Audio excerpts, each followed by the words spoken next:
Sortez de cet hôtel de luxe, a hurlé ma belle-fille, sa voix assez forte pour faire vibrer les murs de marbre, tandis que mon fils se tenait à ses côtés, ce regard froid et répété sur son visage, et m'a dit, vous n'êtes pas le bienvenu dans notre hôtel 5 étoiles, comme si j'étais un étranger pénétrant un monde que j'avais payé. Au moment où ils m'ont jeté $500 au visage, comme si j'étais un fardeau indésirable, quelque chose en moi a basculé.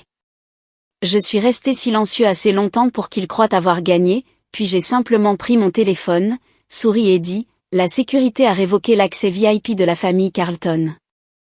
Ils ne le savaient pas encore, mais leur carte clé cesserait de fonctionner à minuit, et la vie de privilège qu'ils avaient bâtie sur ma générosité s'écroulerait d'une manière qu'ils ne pouvaient imaginer. Cette histoire commence par une humiliation dans le hall scintillant d'un hôtel, mais ce qui suit est une série de secrets, de trahisons et d'une vengeance qu'ils n'ont jamais vu venir. En regardant, vous découvrirez la vérité derrière la raison pour laquelle mes propres enfants croyaient pouvoir me traiter comme un bagage jetable, et comment un petit moment de manque de respect a révélé un plan bien plus vaste. Restez avec moi, car chaque détail compte, les conversations chuchotées, les signatures falsifiées, les comptes cachés et la tournure finale qui bouleversera leur monde parfait. Si vous pensez que la confrontation dans le hall était explosive, attendez de voir ce qui s'est passé à minuit, lorsque leur accès, leur confiance et tous leurs plans se sont effondrés devant eux. C'est le moment où un père discret a cessé de se taire et a commencé à tout reprendre. Je m'appelle Leonard Grayson. J'ai 72 ans, un ingénieur civil à la retraite qui a passé 40 ans à construire des ponts et des autoroutes à travers ce pays. J'ai enterré ma femme Grace il y a 5 ans, et depuis, j'ai appris que les structures les plus difficiles à maintenir ne sont pas faites d'acier et de béton, elles sont faites de famille. J'aurais dû savoir qu'il ne fallait pas venir ici ce soir. Cette pensée m'a traversé l'esprit alors que je passais les portes tournantes de l'hôtel Grandview, son hall scintillant de sol en marbre et de lustres en cristal qui dispersaient la lumière comme des gouttes de pluie gelée.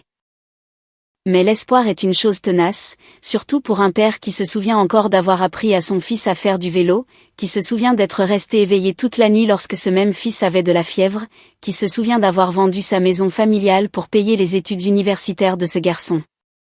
L'espoir m'a fait croire que peut-être, ce soir, ce serait différent.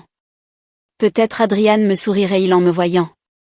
Peut-être pourrions-nous partager un repas et parler d'autre chose que d'argent ou d'obligations, ou de la femme qui avait lentement construit un mur entre nous. Je me suis arrêté dans le hall, mes yeux accrochant une grande peinture marine accrochée près du comptoir de la réception. Je me souviens avoir choisi cette peinture il y a 20 ans, à l'époque où cet hôtel n'était que des plans et des promesses, et un groupe d'investisseurs qui prenaient un risque sur la vision d'un jeune promoteur. J'avais été l'un de ces investisseurs, un associé silencieux qui préférait l'anonymat à la reconnaissance. Un membre du personnel plus âgé est passé devant moi, l'espace d'un instant, nos regards se sont croisés. Il m'a fait un signe de tête subtil, le genre de reconnaissance qui disait qu'il savait exactement qui j'étais, même si personne d'autre dans ce bâtiment ne le savait. J'ai acquiescé et j'ai continué vers le restaurant. La salle à manger principale du Grandview était tout ce que le luxe promettait, nappe blanche, douce musique de piano, le murmure feutré de riches invités savourant des vins coûteux. J'ai immédiatement repéré Adrian. Mon fils était assis à une table de choix près des fenêtres, sa femme Marissa à ses côtés, tous deux habillés comme s'ils appartenaient à la couverture d'un magazine. Il y avait d'autres personnes à la table aussi, des associés d'affaires, à en juger par leur costume et leur sourire prudent. Mon cœur s'est allégé. Peut-être pourrais-je simplement dire bonjour. Peut-être pourrais-je rencontrer ses collègues, lui montrer que je soutenais sa carrière, lui rappeler que j'étais toujours son père et que j'étais toujours fier de lui. J'étais à 3 mètres de la table quand Marissa m'a vu. Son visage s'est transformé. Le sourire poli a disparu, remplacé par quelque chose de froid et de tranchant. Elle s'est levée si vite que sa chaise a raclé le sol, et sa voix a transpercé la musique du piano comme une lame. « Que faites-vous ici ?» Je me suis arrêtée de marcher. « Marissa, je voulais juste. »« Nous traquez-vous maintenant ?» Elle parlait fort, délibérément fort. Les têtes se sont tournées dans tout le restaurant. « C'est un dîner privé avec des clients importants, et vous vous montrez. » Elle a fait un geste vers ma simple chemise boutonnée et mon pantalon kaki avec un dégoût visible, point comme un sans-abri qui se promène dans la rue. Je voulais seulement voir Adrian, ai-je dit doucement, essayant de garder ma voix stable. Je pensais que nous pourrions parler après votre dîner. Marissa a fouillé dans son sac à main et a sorti une poignée de billets. Elle les a jetés à mes pieds. 500$ se sont dispersés sur le sol poli comme des ordures. Prenez ça et foutez le camp, a-t-elle sifflé. C'est un hôtel 5 étoiles, pas un abri pour vieux messieurs solitaires. Vous nous embarrassez. J'ai regardé par-delà elle vers mon fils. Adrian n'avait pas bougé. Il était assis, les bras croisés, la mâchoire serrée, les yeux évitant les miens. Le garçon que j'avais élevé, l'enfant pour qui j'avais tout sacrifié, était assis là comme un étranger regardant une scène qui n'avait rien à voir avec lui. Fils, ai-je dit doucement. Il m'a finalement regardé, et il n'y avait rien dans ses yeux, aucune chaleur, aucune reconnaissance de l'homme qu'il avait aimé inconditionnellement pendant 45 ans. Papa, tu n'aurais pas dû venir, a-t-il dit d'une voix neutre. Tu n'es pas le bienvenu ici. Le restaurant était devenu silencieux. Tous les invités regardaient. Je pouvais sentir leur regard comme une chaleur sur ma peau. Lentement, avec précaution, je me suis penchée et j'ai ramassé les billets dispersés. Mes mains tremblaient, mais je ne les ai pas laissés voir mon visage s'effondrer. J'ai redressé mon dos, plié l'argent et l'ai mis dans ma poche. Puis je me suis dirigée vers la sortie, la tête haute, car la dignité était la seule chose qu'il me restait, et je ne les laisserais pas me prendre ça aussi. Dans le hall, j'ai sorti mon téléphone et j'ai composé un numéro que j'utilisais rarement. Victor, c'est Léonard. J'ai besoin que tu t'occupes de quelque chose pour moi ce soir. La fête Carlton dans la suite présidentielle. Révoquez leur accès VIP immédiatement. J'ai conduit en silence jusqu'à chez moi, ma main stable sur le volant, même si quelque chose en moi s'était fissuré et saignait là où personne ne pouvait le voir. Les 500$ étaient pliés dans ma poche comme une blessure. J'ai pensé les jeter par la fenêtre, les laisser se disperser sur l'autoroute pour que des étrangers les trouvent, mais Grace m'aurait dit que c'était insensé. Grace aurait dit que l'argent n'est que du papier tant que vous ne décidez pas ce qu'il signifie. Alors je l'ai gardé, et j'ai conduit dans les rues sombres de la ville que j'avais contribué à construire, et j'ai essayé de ne pas penser au regard dans les yeux de mon fils quand il m'a dit que je n'étais pas le bienvenu. Mon appartement était petit et calme, le genre d'endroit où l'on s'attend à ce qu'un veuf vive. 2 chambres, dont l'une que j'avais transformée en bureau rempli de livres d'ingénierie et de photographies de ponts que j'avais conçus. L'autre chambre avait toujours la chaise de lecture de Grace près de la fenêtre, car je ne pouvais pas me résoudre à la déplacer. Je me suis assis dans ma propre chaise, en face de la sienne, et j'ai regardé le siège vide où elle se recroquevillait avec ses romans, et je me suis demandé ce qu'elle dirait si elle pouvait voir ce qu'était devenue notre famille. Il était presque minuit quand mon téléphone a sonné. Le nom de Victor Hale est apparu sur l'écran. C'est fait, a-t-il dit sans préambule. Leurs cartes clés ont été désactivées à 23h47. Madame Carlton a fait toute une scène à la réception. Elle a exigé de parler à la direction, a menacé de poursuites judiciaires, a traité notre personnel de nuit d'incompétents. J'ai géré ça personnellement. J'ai fermé les yeux. Qu'est-ce que vous leur avez dit? La vérité, qu'il y avait un problème de sécurité impliquant un litige entre parties prenantes et que la politique de l'hôtel exigeait leur départ immédiat. Victor a fait une pause. Votre fils a demandé à quelle partie prenante je faisais référence. Je l'ai informé que son père détient des intérêts significatifs dans cette propriété. Je crois qu'il était vraiment surpris, Monsieur Grayson. Il n'en avait aucune idée. Bien sûr, il n'en avait aucune idée. Adrian ne savait rien de mes investissements, de mes partenariats silencieux, des manières discrètes dont j'avais bâti une fortune modeste au cours de 40 ans de planification minutieuse. Il ne savait que ce que Marissa lui avait dit de croire, que j'étais un ingénieur à la retraite vivant d'une pension, un fardeau à gérer, une gêne à cacher. Il y a autre chose, a continué Victor. Quelqu'un dans le restaurant ce soir a enregistré l'éclat de Madame Carlton. La vidéo circule sur les réseaux sociaux. Elle attire l'attention. Après avoir raccroché, j'ai trouvé la vidéo moi-même. Ce n'était pas difficile, à ce moment-là, elle avait été partagée des milliers de fois avec des légendes comme « Femme riche jette de l'argent sur un homme âgé » et « Quelqu'un identifie ce pauvre père ». J'ai regardé ma propre humiliation se dérouler sur un écran de 6 pouces, me suis vu me pencher pour ramasser ces billets dispersés, j'ai vu Adrian assis immobile pendant que sa femme me criait dessus. Les commentaires étaient une sorte d'étrange réconfort. Des milliers d'étrangers me défendaient, qualifiant Marissa de cruelle et de sans cœur, exigeant de savoir qui j'étais pour pouvoir m'aider.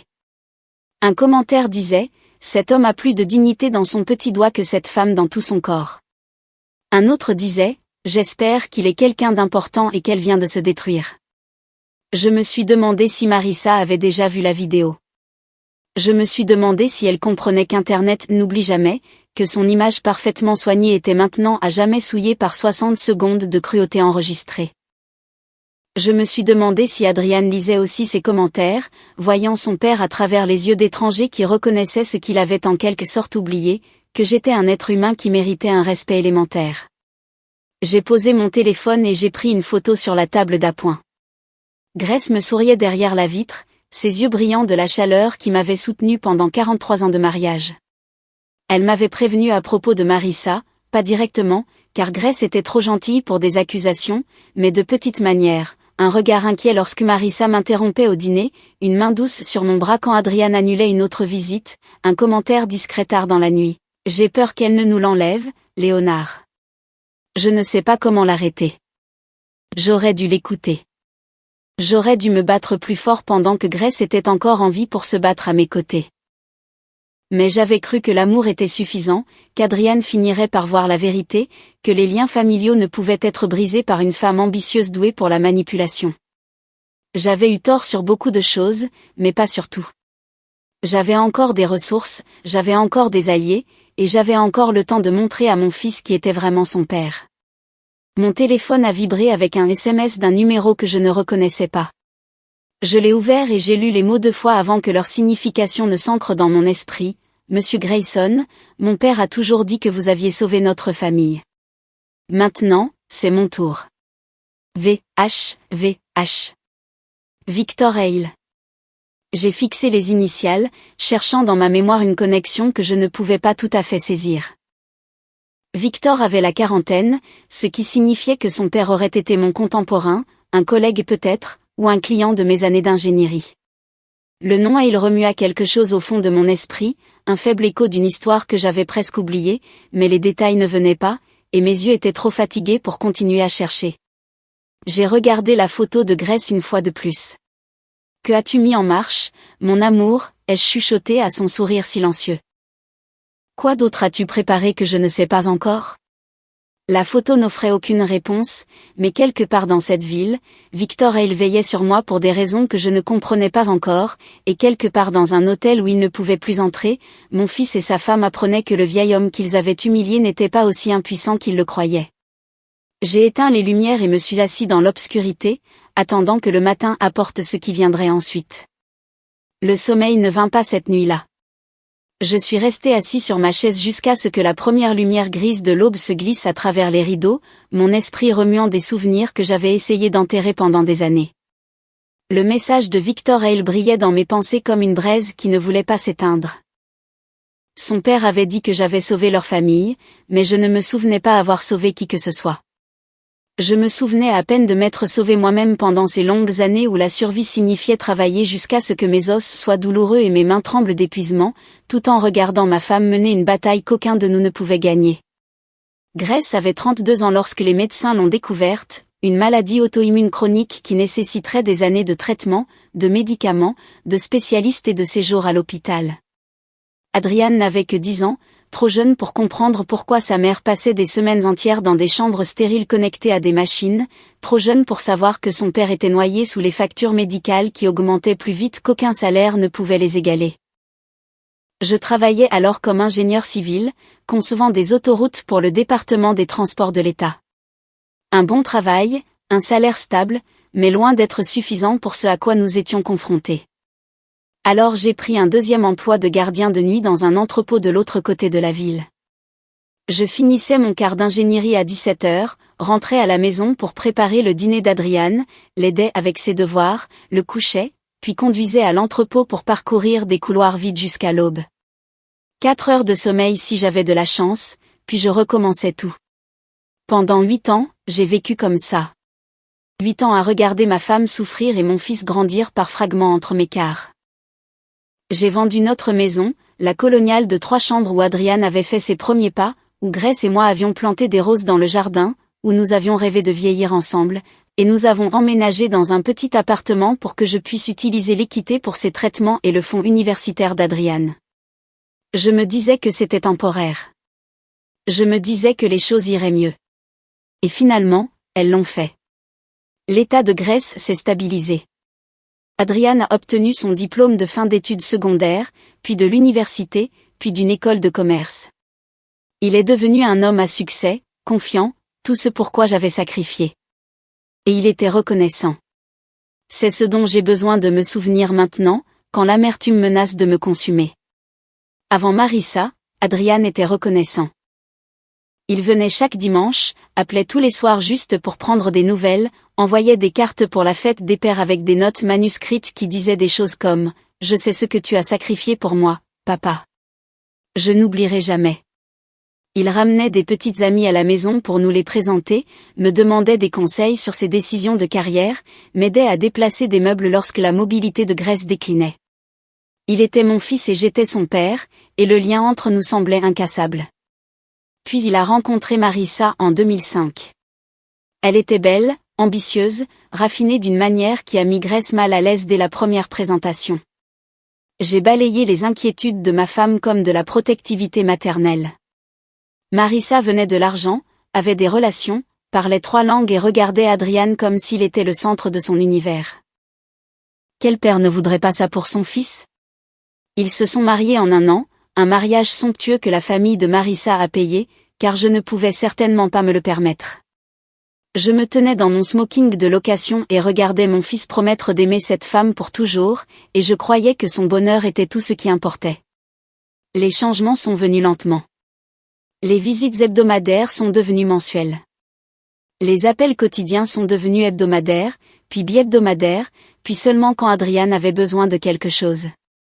Marissa avait toujours des raisons, ils voyageaient pour ses affaires, ils rénovaient leur nouvelle maison, ils étaient épuisés par leurs obligations sociales. Je n'étais jamais invitée à y assister.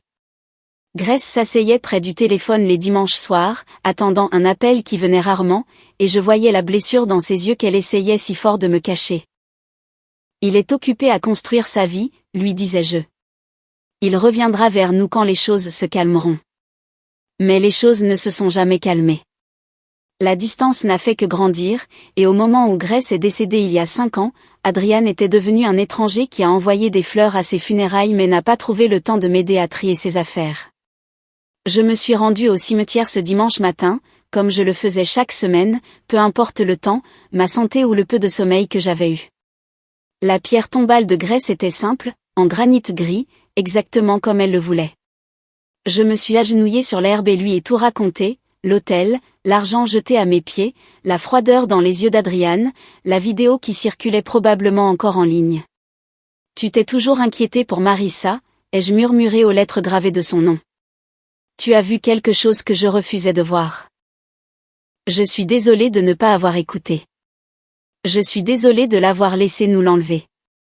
Le vent a agité les feuilles d'un chêne voisin, et l'espace d'un instant, j'ai imaginé que c'était Grace qui me répondait. Puis mon téléphone a sonné, brisant le silence. Le nom sur l'écran était Lila Warren, l'avocate que Grace avait insisté pour que j'engage il y a des années pour gérer notre planification successorale. Lila était l'amie proche de Grace depuis leurs années d'université, et elle avait promis à ma femme de veiller sur moi après le départ de Grace. J'ai répondu à l'appel, m'attendant à de la paperasse de routine ou à une question sur des documents fiscaux. Au lieu de cela, la voix de Lila était tendue d'urgence. « Léonard, nous devons nous rencontrer aujourd'hui si possible. Quelqu'un a accédé à votre compte secondaire, celui que vous avez créé pour les urgences familiales. Il y a eu d'importants retraits au cours des 14 derniers mois. 47 000 $ au total. » Ma poitrine s'est serrée. Retrait ? Je n'ai pas touché ce compte depuis des années. Il y eut une pause. Quand Lila a parlé à nouveau, sa voix était tombée à un murmure à peine audible. Léonard, les transactions remontent au compte personnel de votre fils. Adrian a siphonné de l'argent pendant plus d'1 an. Nous devons parler de ce que vous voulez faire. Le bureau de Lila Warren occupait le 14e étage d'un immeuble du centre-ville que j'avais aidé à concevoir il y a 30 ans. Je me souvenais des plans, des calculs, de la fierté que j'avais ressentie lorsque la carcasse d'acier s'était élevée contre l'horizon. Maintenant, je montais l'ascenseur pour rencontrer la plus vieille amie de ma femme, portant le poids d'une trahison que je ne pouvais toujours pas entièrement comprendre. Mon propre fils. 47 000 $. 14 mois de mensonges. Lila m'attendait dans sa salle de conférence, une pile de documents déjà étalés sur la table polie. Elle avait 52 ans, des mèches argentées dans ses cheveux foncés, son visage portant le genre d'intelligence vive qui faisait d'elle l'une des avocates successorales les plus respectées de la ville. Grace lui avait fait entièrement confiance, et depuis la mort de ma femme, Lila était devenue comme une sœur pour moi, la sœur que je n'avais jamais eue, la gardienne que Grace avait nommée pour veiller sur moi lorsqu'elle ne pourrait plus le faire elle-même. « Asseyez-vous, Léonard, a-t-elle dit doucement. Cela va être difficile à entendre. Je me suis assis. Elle a fait glisser le premier document vers moi, un relevé bancaire de mon compte secondaire, le fonds d'urgence que j'avais créé il y a des années et rarement touché. Le compte auquel j'avais ajouté Adrian comme utilisateur autorisé lorsqu'Emily est née, afin qu'il puisse accéder à l'argent pour les besoins de sa fille si quelque chose m'arrivait. Un geste de confiance, la foi d'un père en son fils. Les retraits ont commencé il y a 14 mois, a expliqué Lila, son doigt traçant une colonne de transactions. De petits montants au début, 5 cents ici, 1000 là. Facile à manquer si vous ne regardiez pas attentivement. Mais avec le temps, ils ont augmenté, 3 000 en mars de l'année dernière, 5 000 en juillet, 8 000 en novembre. Elle m'a regardé. Le total est de 47 216 $. J'ai fixé les chiffres jusqu'à ce qu'ils se brouillent. Où est passé l'argent? Lila a hésité. J'ai demandé à un expert comptable de tracer les transferts. Rien de tout cela n'est allé à Emily. Pas un seul dollar. Elle a sorti un autre document. Adrian a des difficultés financières depuis plus de 2 ans. Son entreprise a subi des pertes pendant le ralentissement du marché et il a pris de mauvaises décisions en essayant de se redresser. Plus précisément, jeux d'argent, parties de poker à enjeux élevés dans des clubs privés, paris sportifs en ligne, un week-end désastreux à Atlantic City. Il doit de l'argent à des gens qui n'acceptent pas les excuses. Des jeux d'argent. Mon fils, à qui j'avais appris à économiser chaque centime, à qui j'avais fait la morale sur la responsabilité financière tout en occupant 2 emplois pour maintenir notre famille à flot, était devenu un joueur. L'ironie était si amère que je pouvais la goûter. Il y a plus, a poursuivi Lila. Une part significative des fonds, près de 20 000 $, a servi à couvrir des pertes d'investissements enregistrées au nom de Marissa. Des sociétés écrans, Léonard. Des entreprises qui existaient sur le papier mais n'ont jamais réellement fonctionné. Elle transférait de l'argent quelque part, et lorsque ces entreprises se sont effondrées, Adrian a utilisé votre compte pour combler les lacunes. Je me suis appuyé sur ma chaise, mon esprit parcourant des implications que je ne voulais pas affronter. Depuis combien de temps savez-vous cela? Je surveille votre compte depuis que Grace m'a demandé de le faire, juste avant qu'elle ne décède. J'ai remarqué les irrégularités il y a 6 mois, mais je voulais rassembler suffisamment de preuves avant de vous en parler. La voix de Lila s'est adoucie. Je voulais aussi vous donner le temps de faire votre deuil, Léonard. Vous veniez de perdre votre femme. Je ne voulais pas détruire votre relation avec votre fils en plus de tout le reste. Quelles sont mes options? Elle s'est redressée, adoptant son comportement professionnel. Légalement, cela constitue un manquement à une obligation fiduciaire. Adrian a reçu un accès autorisé dans un but précis, le bien-être d'Emily, et il a violé cette confiance pour un gain personnel. Nous pourrions intenter une action civile pour récupérer les fonds. Selon l'agressivité avec laquelle nous présentons les preuves, nous pourrions même avoir des motifs de fraude. J'y ai réfléchi un long moment. L'avocat en moi calculait les dommages et les recours, mais le père dans mon cœur ne pouvait s'empêcher de voir Adrian à 10 ans, pleurant parce que sa mère était de nouveau à l'hôpital, me demandant pourquoi de mauvaises choses arrivaient à de bonnes personnes. Je n'avais pas de réponse alors. Je n'avais pas de réponse maintenant.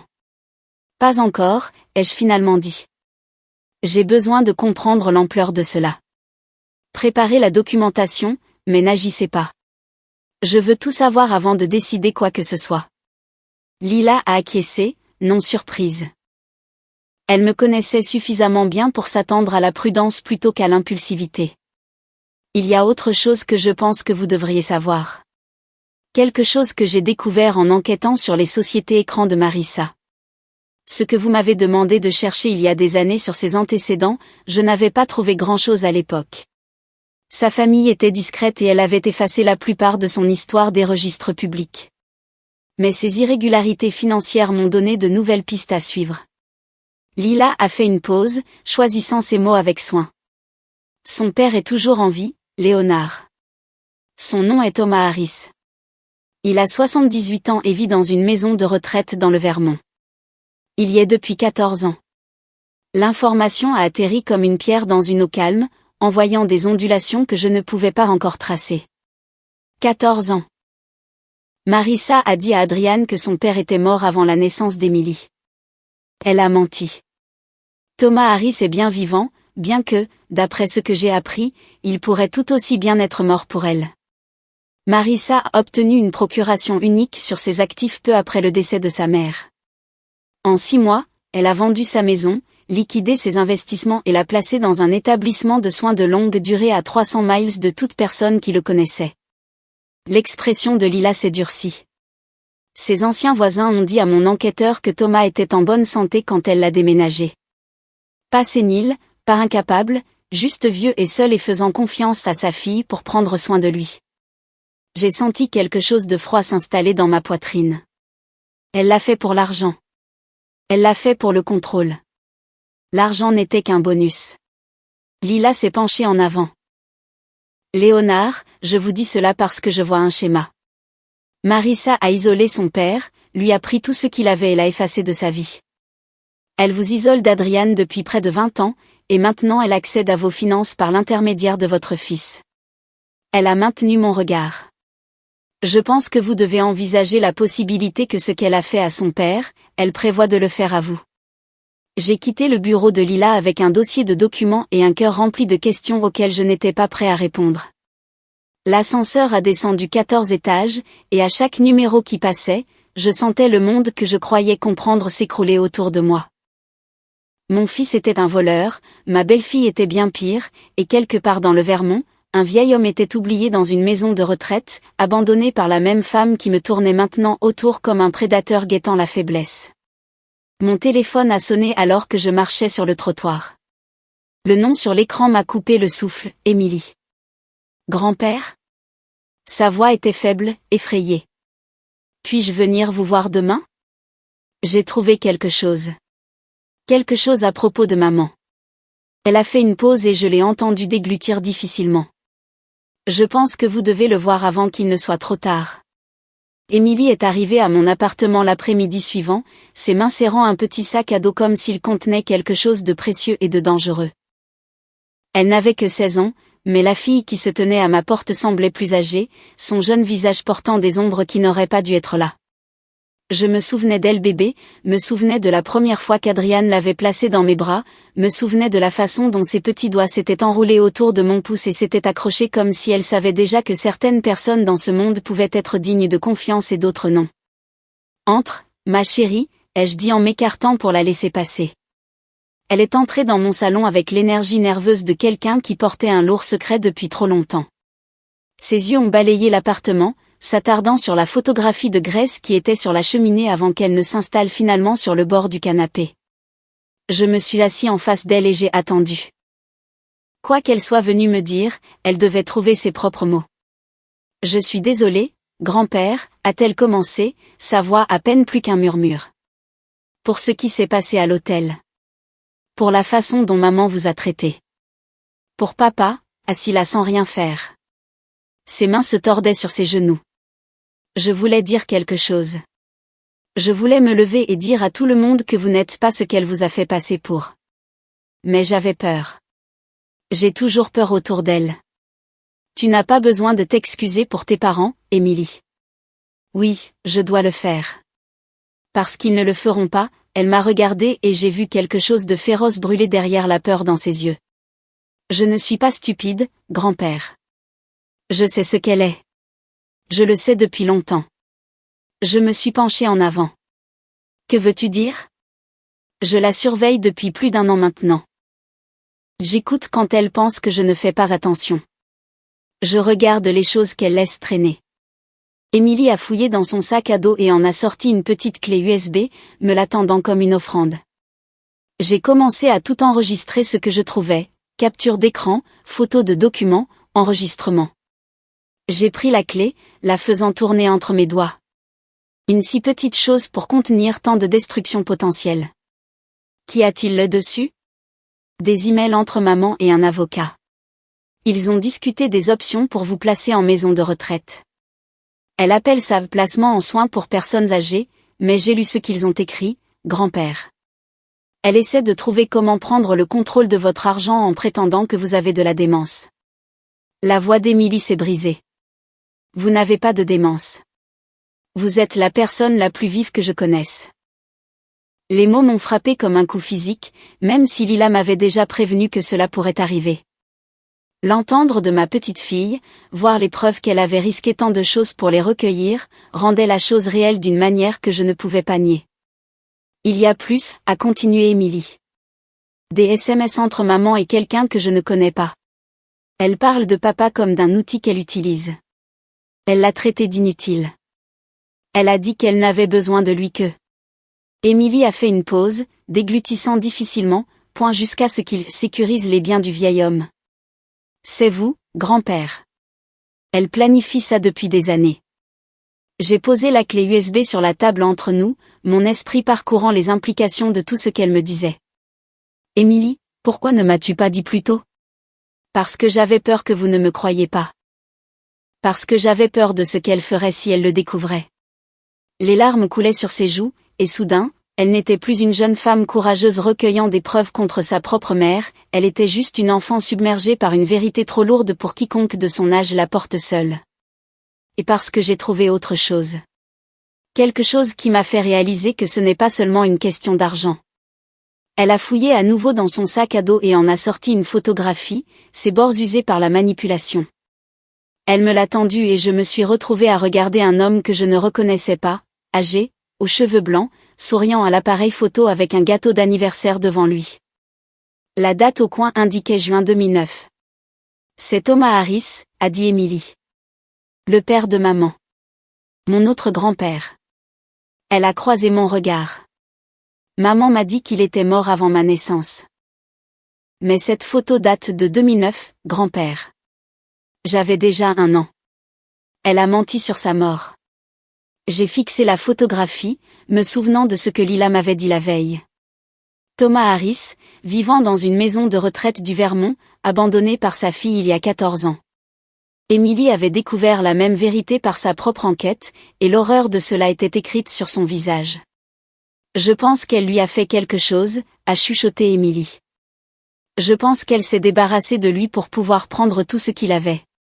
Et maintenant, elle va vous faire la même chose. J'ai tendu la main et j'ai pris la sienne, la serrant doucement. Je ne laisserai pas ça arriver. Émilie a essuyé ses larmes avec sa main libre, puis m'a regardé avec une expression qui était à parts égales espoir et terreur. Il y a plus sur cette clé USB, grand-père. Des enregistrements audio que j'ai faits quand maman était au téléphone. Dans l'un d'eux, elle dit quelque chose qui m'a rendu malade. Elle a hésité, comme si prononcer les mots à haute voix les rendrait plus réels. Elle dit, j'ai géré mon père. Je peux gérer le sien. Je pense qu'elle prépare quelque chose de terrible, et je pense que ça va arriver bientôt. J'ai appelé Lila avant même qu'Émilie ne quitte mon appartement. En moins de 2 heures, nous étions assis ensemble dans son bureau, la clé USB connectée à son ordinateur sécurisé, son contenu se répandant sur l'écran comme des preuves sur une scène de crime. Émilie avait été minutieuse, email, capture d'écran, documents financiers et 3 fichiers audio qui changeraient tout ce que je pensais savoir sur la femme que mon fils avait épousée. Lila a lancé le premier enregistrement. La voix de Marissa a empli la pièce, décontractée et confiante, parlant à quelqu'un dont nous ne pouvions pas entendre les réponses. Vous devez comprendre comment ces choses fonctionnent, disait-elle. J'ai appris par expérience, les parents âgés difficiles exigent une approche spécifique. On ne leur donne pas le temps de réfléchir, de planifier ou de parler à des avocats. On agit vite, on obtient le diagnostic sur papier, et ensuite tout le reste se met en place. Il y a eu une pause, puis un rire, froid et aigu comme du verre brisé. Mon père ne s'est même pas défendu. Il a tout signé ce que je lui ai mis sous le nez une fois le diagnostic de démence officiel. Les médecins ont été très coopératifs une fois qu'ils ont compris la situation. Et maintenant, il est à l'aise dans sa petite chambre du Vermont et je n'ai plus jamais à penser à lui. Lila a arrêté l'enregistrement. Aucun de nous n'a parlé pendant un long moment. J'avais suspecté Marissa d'être capable de cruauté, mais l'entendre décrire ce qu'elle avait fait à son propre père avec une satisfaction si désinvolte m'a retourné l'estomac. Ce n'était pas une femme qui avait pris des décisions difficiles sous pression, c'était un prédateur qui avait trouvé un système à exploiter et l'avait perfectionné. J'ai fait des recherches plus approfondies après notre dernière rencontre, a dit Lila doucement. Thomas Harris a été diagnostiqué avec un déclin cognitif précoce en mars 2009. Le diagnostic est venu d'un médecin, William Reeves, un gériatre à Hartford. En 3 mois, Marissa avait obtenu une procuration complète. En 6 mois, Thomas a été placé à la maison de retraite Shady-Piney, et ses actifs, la maison, les investissements, tout avait été liquidé. Et le médecin a pris sa retraite la même année, déménageant en Floride. Lila a affiché un autre document sur son écran. J'ai trouvé quelque chose d'intéressant dans ses dossiers financiers. Peu avant sa retraite, le Dr Reeves a reçu un don substantiel d'un donateur anonyme, $50 000, acheminé via une fondation caritative qui n'existe plus. Elle m'a regardé. Je ne peux pas prouver que Marissa l'a payé pour exagérer ou fabriquer le diagnostic, mais le timing est suspect et le schéma correspond à ce qu'Emily a trouvé dans ses enregistrements. Je me suis appuyée sur ma chaise, laissant le poids total de la révélation s'installer. Pendant près de 20 ans, j'avais vu Marissa séparer mon fils de sa famille, j'avais ressenti l'érosion lente de notre relation sans en comprendre la cause. J'avais blâmé Adrian d'être faible, je m'étais blâmé de ne pas être assez intéressant pour retenir son attention, j'avais blâmé la dérive naturelle des générations pour le silence croissant entre nous. Mais ce n'était rien de tout cela. C'était elle, délibérée, calculatrice, patiente. Elle avait isolé Adrian de la même manière qu'elle avait isolé son père, et maintenant elle se préparait à me faire la même chose. Elle a détruit son propre père pour obtenir son argent, ai-je dit lentement, chaque mot lourd de compréhension. Elle a monté mon fils contre moi, et maintenant elle prévoit de me faire la même chose. La maison de retraite, le diagnostic de démence, la procuration. C'est le même scénario. Lila a acquiescé. Léonard, nous devons agir. Si elle consulte déjà des avocats pour un placement en soins pour personnes âgées pour vous, elle est plus avancée que nous ne le pensions. Je me suis levée et j'ai marché jusqu'à la fenêtre, regardant la ville que j'avais contribué à construire. 40 ans de ponts et d'autoroutes, de structures conçues pour résister aux tempêtes et aux tremblements de terre, et à la lente dégradation du temps.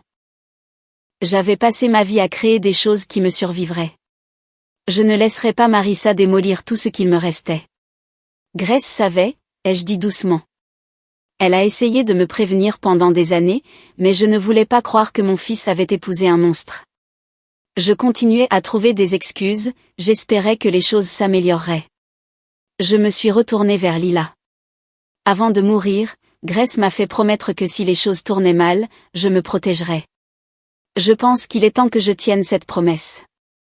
Je n'avais pas ouvert le tiroir de mon bureau à la maison depuis 5 ans.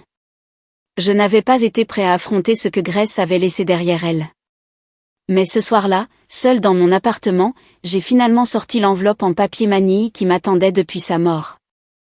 Son écriture sur le devant était toujours aussi familière que les battements de mon propre cœur. Pour Léonard, quand tu seras prêt à te battre. Mes mains tremblaient alors que j'ouvrais l'enveloppe et en sortais une lettre, ces pages couvertes de l'écriture soignée de Grace. J'ai lu la première ligne et soudain, elle était à nouveau avec moi, sa voix à mon oreille, son amour traversant le fossé de la mort pour me protéger une dernière fois. Mon chéri, si tu lis ceci, alors j'avais raison à propos de Marissa. J'ai passé les 2 dernières années à me préparer pour ce moment. J'ai lu la lettre de Grace 3 fois cette nuit-là, et chaque fois les mots se sont brouillés à travers de nouvelles larmes. Elle l'avait écrite pendant ces derniers mois, quand je pensais qu'elle dormait, se reposait ou simplement s'éteignait.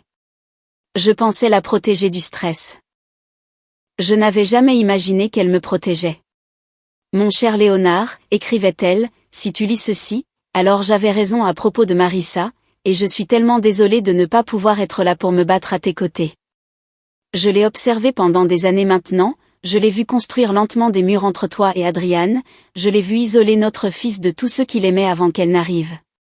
J'ai reconnu le schéma parce que je l'ai recherché. Il y a un terme que les psychologues utilisent, contrôle coercitif. C'est ce que les abuseurs font à leurs victimes. Ils n'utilisent pas les points, ils utilisent la distance, la dépendance et le doute. Marissa fait cela à Adriane depuis le jour de leur mariage, et à travers lui, elle te l'a fait. Grace a décrit des moments que j'avais négligés ou expliqués, la façon dont Marissa planifiait des conflits chaque fois que je prévoyais de visiter, les commentaires subtils qui faisaient culpabiliser Adriane de passer du temps avec son père, les enchevêtrements financiers qui rendaient mon fils dépendant de son approbation pour chaque décision. Je ne pouvais rien prouver de mon vivant, continuait Grace. Marissa est trop prudente, trop patiente. Mais je t'ai laissé des outils, mon amour. Utilise-les quand tu en as besoin, et le moment venu, n'hésite pas. Ne laisse pas la gentillesse être ta faiblesse. Batte-toi pour toi comme tu t'es toujours battu pour moi et Adriane. La lettre se terminait par des instructions de rendre visite à Evelyn Brox, la plus proche amie de Grace depuis plus de 40 ans. Evelyn sait tout. Je lui ai confié mes craintes quand je ne pouvais pas t'en accabler. Va la voir quand tu seras prêt. Elle t'attend. J'ai conduit jusqu'à la maison d'Evelyn le lendemain matin, une modeste coloniale en banlieue où elle et son défunt mari avaient élevé leurs enfants. Evelyn avait 70 ans, ses cheveux blancs tirés en un simple chignon, ses yeux vifs et savants alors qu'elle ouvrait la porte et me voyait là. « Vous avez lu la lettre » a-t-elle dit. Ce n'était pas une question. « Depuis quand le savez-vous » ? Depuis avant la mort de Grace. Evelyn s'est écartée pour me laisser entrer. Elle m'a fait promettre de ne rien dire avant que vous ne veniez me demander de l'aide. Elle savait que vous auriez besoin de temps. Elle savait que vous auriez besoin de voir la vérité par vous-même avant de pouvoir l'accepter. Nous nous sommes assis dans son salon, entourés de photographies de petits-enfants et de souvenirs de vie bien vécue. Evelyn a fouillé dans un tiroir et en a sorti une enveloppe. J'ai reconnu l'écriture de Grace, mon nom sur le devant. Elle m'a donné ça il y a 5 ans, a expliqué Evelyn. Des instructions scellées. Je ne devais l'ouvrir que si vous veniez me poser des questions sur Marissa. Elle m'a tendu l'enveloppe. À l'intérieur, j'ai trouvé une clé et une note manuscrite listant le numéro de téléphone privé de Lila Warren. Grace a engagé Lila elle-même, payé une avance à partir d'un compte séparé dont vous ne saviez rien. Elle voulait qu'un avocat veille sur vous après son départ. Quelqu'un qui remarquerait si les choses commençaient à mal tourner. J'ai fixé la clé dans ma main. À quoi cela sert-il ? Un coffre-fort à la First National. Grace l'a mis en place pendant sa dernière année. Tout ce dont vous avez besoin est à l'intérieur, documents financiers, papiers légaux, preuves qu'elle a recueillies sur le passé de Marissa. La voix d'Evelyn s'est adoucie. Elle a passé ces dernières semaines à se préparer à cela, Léonard. Des heures au téléphone avec des avocats, des comptables et des banquiers pendant que vous pensiez qu'elle se reposait. Elle savait qu'elle allait mourir, mais elle a refusé de vous laisser sans protection. Les larmes sont revenues, et je n'ai pas essayé de les arrêter. Tous ces mois où je pensais prendre soin de ma femme mourante, elle avait pris soin de moi, construisant des murs que je ne pouvais pas voir, posant des pièges dont je ne connaissais pas l'existence, m'aimant d'une manière qui survivrait à son propre souffle. Elle m'a dit quelque chose vers la fin, a continué Evelyn doucement. Elle a dit, Marissa attendra que je sois partie, puis elle frappera. Léonard est trop gentil pour le voir venir, alors je le verrai pour lui. C'est ce qu'elle a fait, Léonard. Elle a tout vu venir et elle s'y est préparée. J'ai essuyé mes yeux avec le dos de ma main, luttant pour me ressaisir. Je ne sais pas comment vous remercier, Evelyn, d'avoir gardé ses secrets, d'avoir attendu toutes ces années. Evelyn a pris ma main dans les siennes, sa prise chaude et ferme. Il y a encore une chose. Grace a enregistré quelque chose. Une vidéo. Elle l'a faite pendant ces dernières semaines, quand elle avait encore la force de s'asseoir et de parler clairement. Elle a fouillé à nouveau dans le tiroir et en a sorti une petite clé USB. Elle m'a fait promettre de ne pas vous en parler à moins que Marissa ne fasse son coup. Elle voulait que vous entendiez sa voix quand vous auriez le plus besoin de force. J'ai pris la clé USB, sentant son poids comme une relique sacrée. L'avez-vous regardée? Non. Grace a dit que c'était seulement pour vous. Evelyn a serré ma main. Mais elle a aussi dit autre chose. Elle a dit, gardez-la pour le moment où tout le monde devra voir qui est vraiment Marissa. Je pense qu'elle voulait que vous l'utilisiez publiquement, Léonard, quand le moment sera venu. La clé qu'Evelyn m'avait donnée ouvrait un coffre-fort à la First National Bank, un petit conteneur en acier qui contenait les dernières pièces du puzzle soigneusement construit par Grace. Lila m'a accompagnée à la banque le lendemain matin, sa présence à la fois professionnelle et personnelle. Elle connaissait cette boîte depuis des années, avait aidé Grace à la remplir de documents que je n'étais prêt à voir que maintenant. Alors que l'employé de banque nous menait au coffre et nous laissait seuls avec la boîte, j'ai ressenti la présence de Grace aussi fortement que si elle se tenait à mes côtés. À l'intérieur, j'ai trouvé un dossier épais de documents qui aurait semblé impossible il y a seulement une semaine. Le premier était un certificat de propriété pour une société à responsabilité limitée appelée Coastal Investment LLC.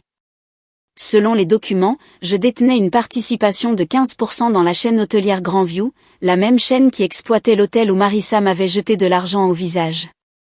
J'ai fixé les chiffres, les souvenirs affluents. Il y a 20 ans, un jeune promoteur nommé Marcus Webb m'avait approché pour investir dans sa vision d'un concept d'hôtel-boutique. J'avais cru en son idée et j'avais rédigé un chèque de $50 000, de l'argent que je pouvais à peine me permettre à l'époque. Grace avait soutenu la décision, même si cela signifiait retarder nos propres rénovations. Cet investissement avait dépassé tout ce que j'aurais pu imaginer. Vous n'avez jamais parlé de cela à Adrian, a demandé Lila, observant mon visage pendant que je traitais l'information. Je n'ai jamais dit à personne. C'était un investissement privé, quelque chose que Grace et moi avons décidé de garder séparé de nos finances régulières. Nous avons réinvesti les dividendes pendant des années, n'avons jamais touché au capital. J'ai secoué la tête lentement. J'avais honnêtement oublié à quel point cela avait grandi. Les documents suivants étaient des actes de propriété pour 2 propriétés locatives en banlieue, de petits immeubles d'appartements que j'avais achetés il y a des décennies comme sécurité pour la retraite. Ils généraient un revenu passif stable qui affluait vers des comptes dont Adrian ne savait rien. Et sous ces actes se trouvait un résumé détaillé de portefeuilles financiers montrant des actifs totalisant plus de 2,3 millions de dollars. Je me suis assis, submergé. Je savais que nous avions bien économisé au fil des ans, mais ça. Grace a tout restructuré, a expliqué Lila. 2 ans avant de mourir, elle m'a contacté, ainsi que plusieurs avocats spécialisés en succession. Elle était inquiète de ce qui pourrait vous arriver après son départ, et elle voulait créer ce qu'elle appelait une forteresse de protection des actifs. Lila a sorti un autre document, un épais dossier juridique avec de multiples signatures. Tous vos principaux actifs ont été transférés dans des fiducies irrévocables. Les structures sont conçues de manière à ce que vous ayez un accès complet à tout au cours de votre vie, mais à votre décès, les actifs passent directement à la fiducie Emily Grace. Emily, ai-je murmuré, le nom de ma petite fille combiné à celui de ma femme. Grace a nommé la fiducie elle-même. Elle voulait qu'Emily soit protégée, mais elle voulait aussi s'assurer que vous soyez protégé en premier. Lila a souligné une clause spécifique dans le document. Lisez ceci attentivement, Léonard. C'est la clé de tout. J'ai lu les mots à voix haute. Tout membre de la famille qui fait preuve d'exploitation financière, d'abus ou de mauvais traitement envers Léonard Grayson sera définitivement exclu de toute succession ou intérêt bénéficiaire dans les actifs de la fiducie. Les implications m'ont frappé comme une vague. Les retraits non autorisés d'Adrian de mon compte, les projets de Marissa de placement en maison de retraite et de tutelle, l'humiliation publique à l'hôtel. Chaque action qu'ils avaient entreprise au cours de la dernière année avait été documentée, témoignée, enregistrée. Ils s'étaient déjà disqualifiés de tout héritage, et ils ne le savaient même pas. Grace a anticipé tout cela, a dit Lila doucement. Elle ne pouvait pas prouver ce que Marissa planifiait de son vivant, mais elle a construit une structure juridique qui l'exposerait et la punirait après les faits. Les Carlton pensent qu'ils attendent qu'un vieil homme fragile meure pour hériter de sa modeste pension et de ses économies. Ils n'ont aucune idée que votre véritable richesse est substantielle, qu'ils ont déjà violé les termes qui leur auraient permis d'en bénéficier, et que Grace a construit des murs qu'ils ne peuvent pénétrer.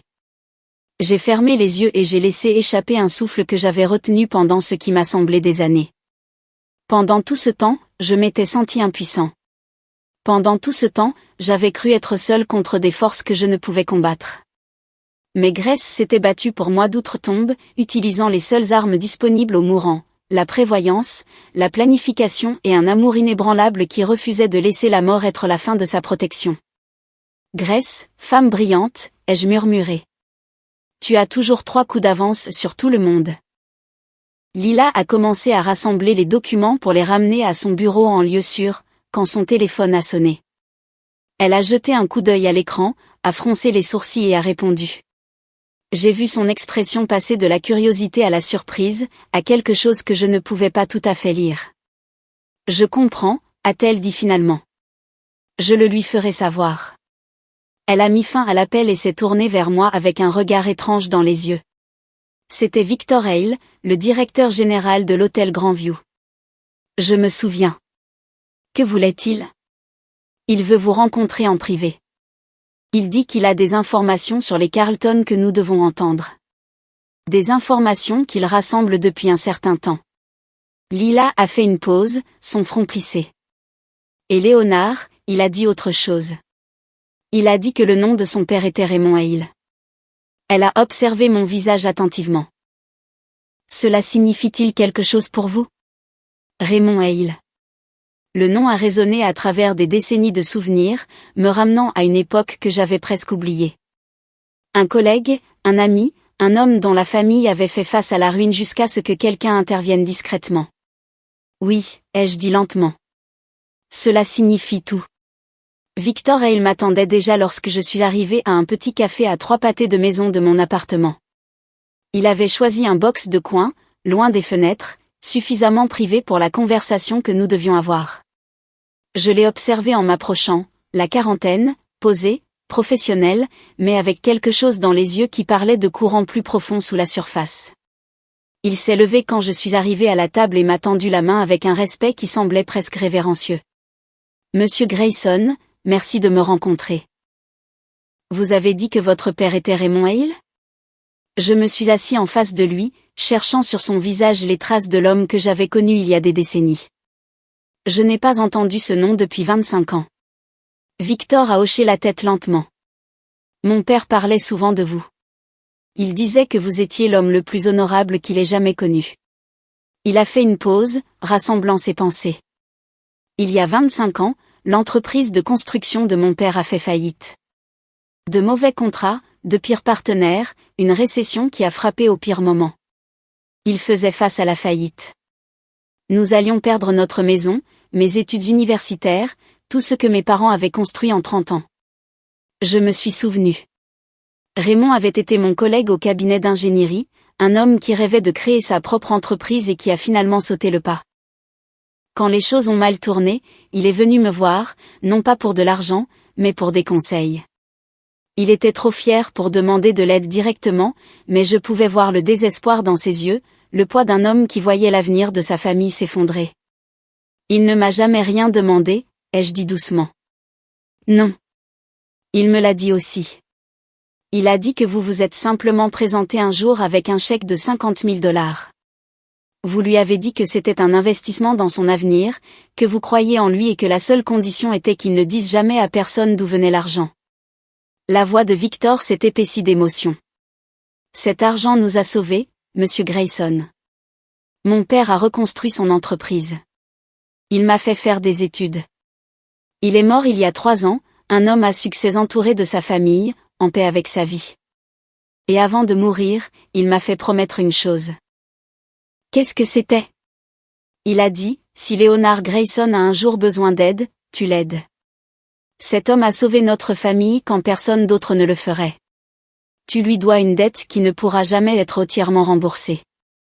Victor a croisé mon regard. Quand je suis devenu directeur général du Grandview Hotel il y a 2 ans et que j'ai découvert que vous étiez un associé silencieux, j'ai su que c'était ma chance d'honorer cette promesse.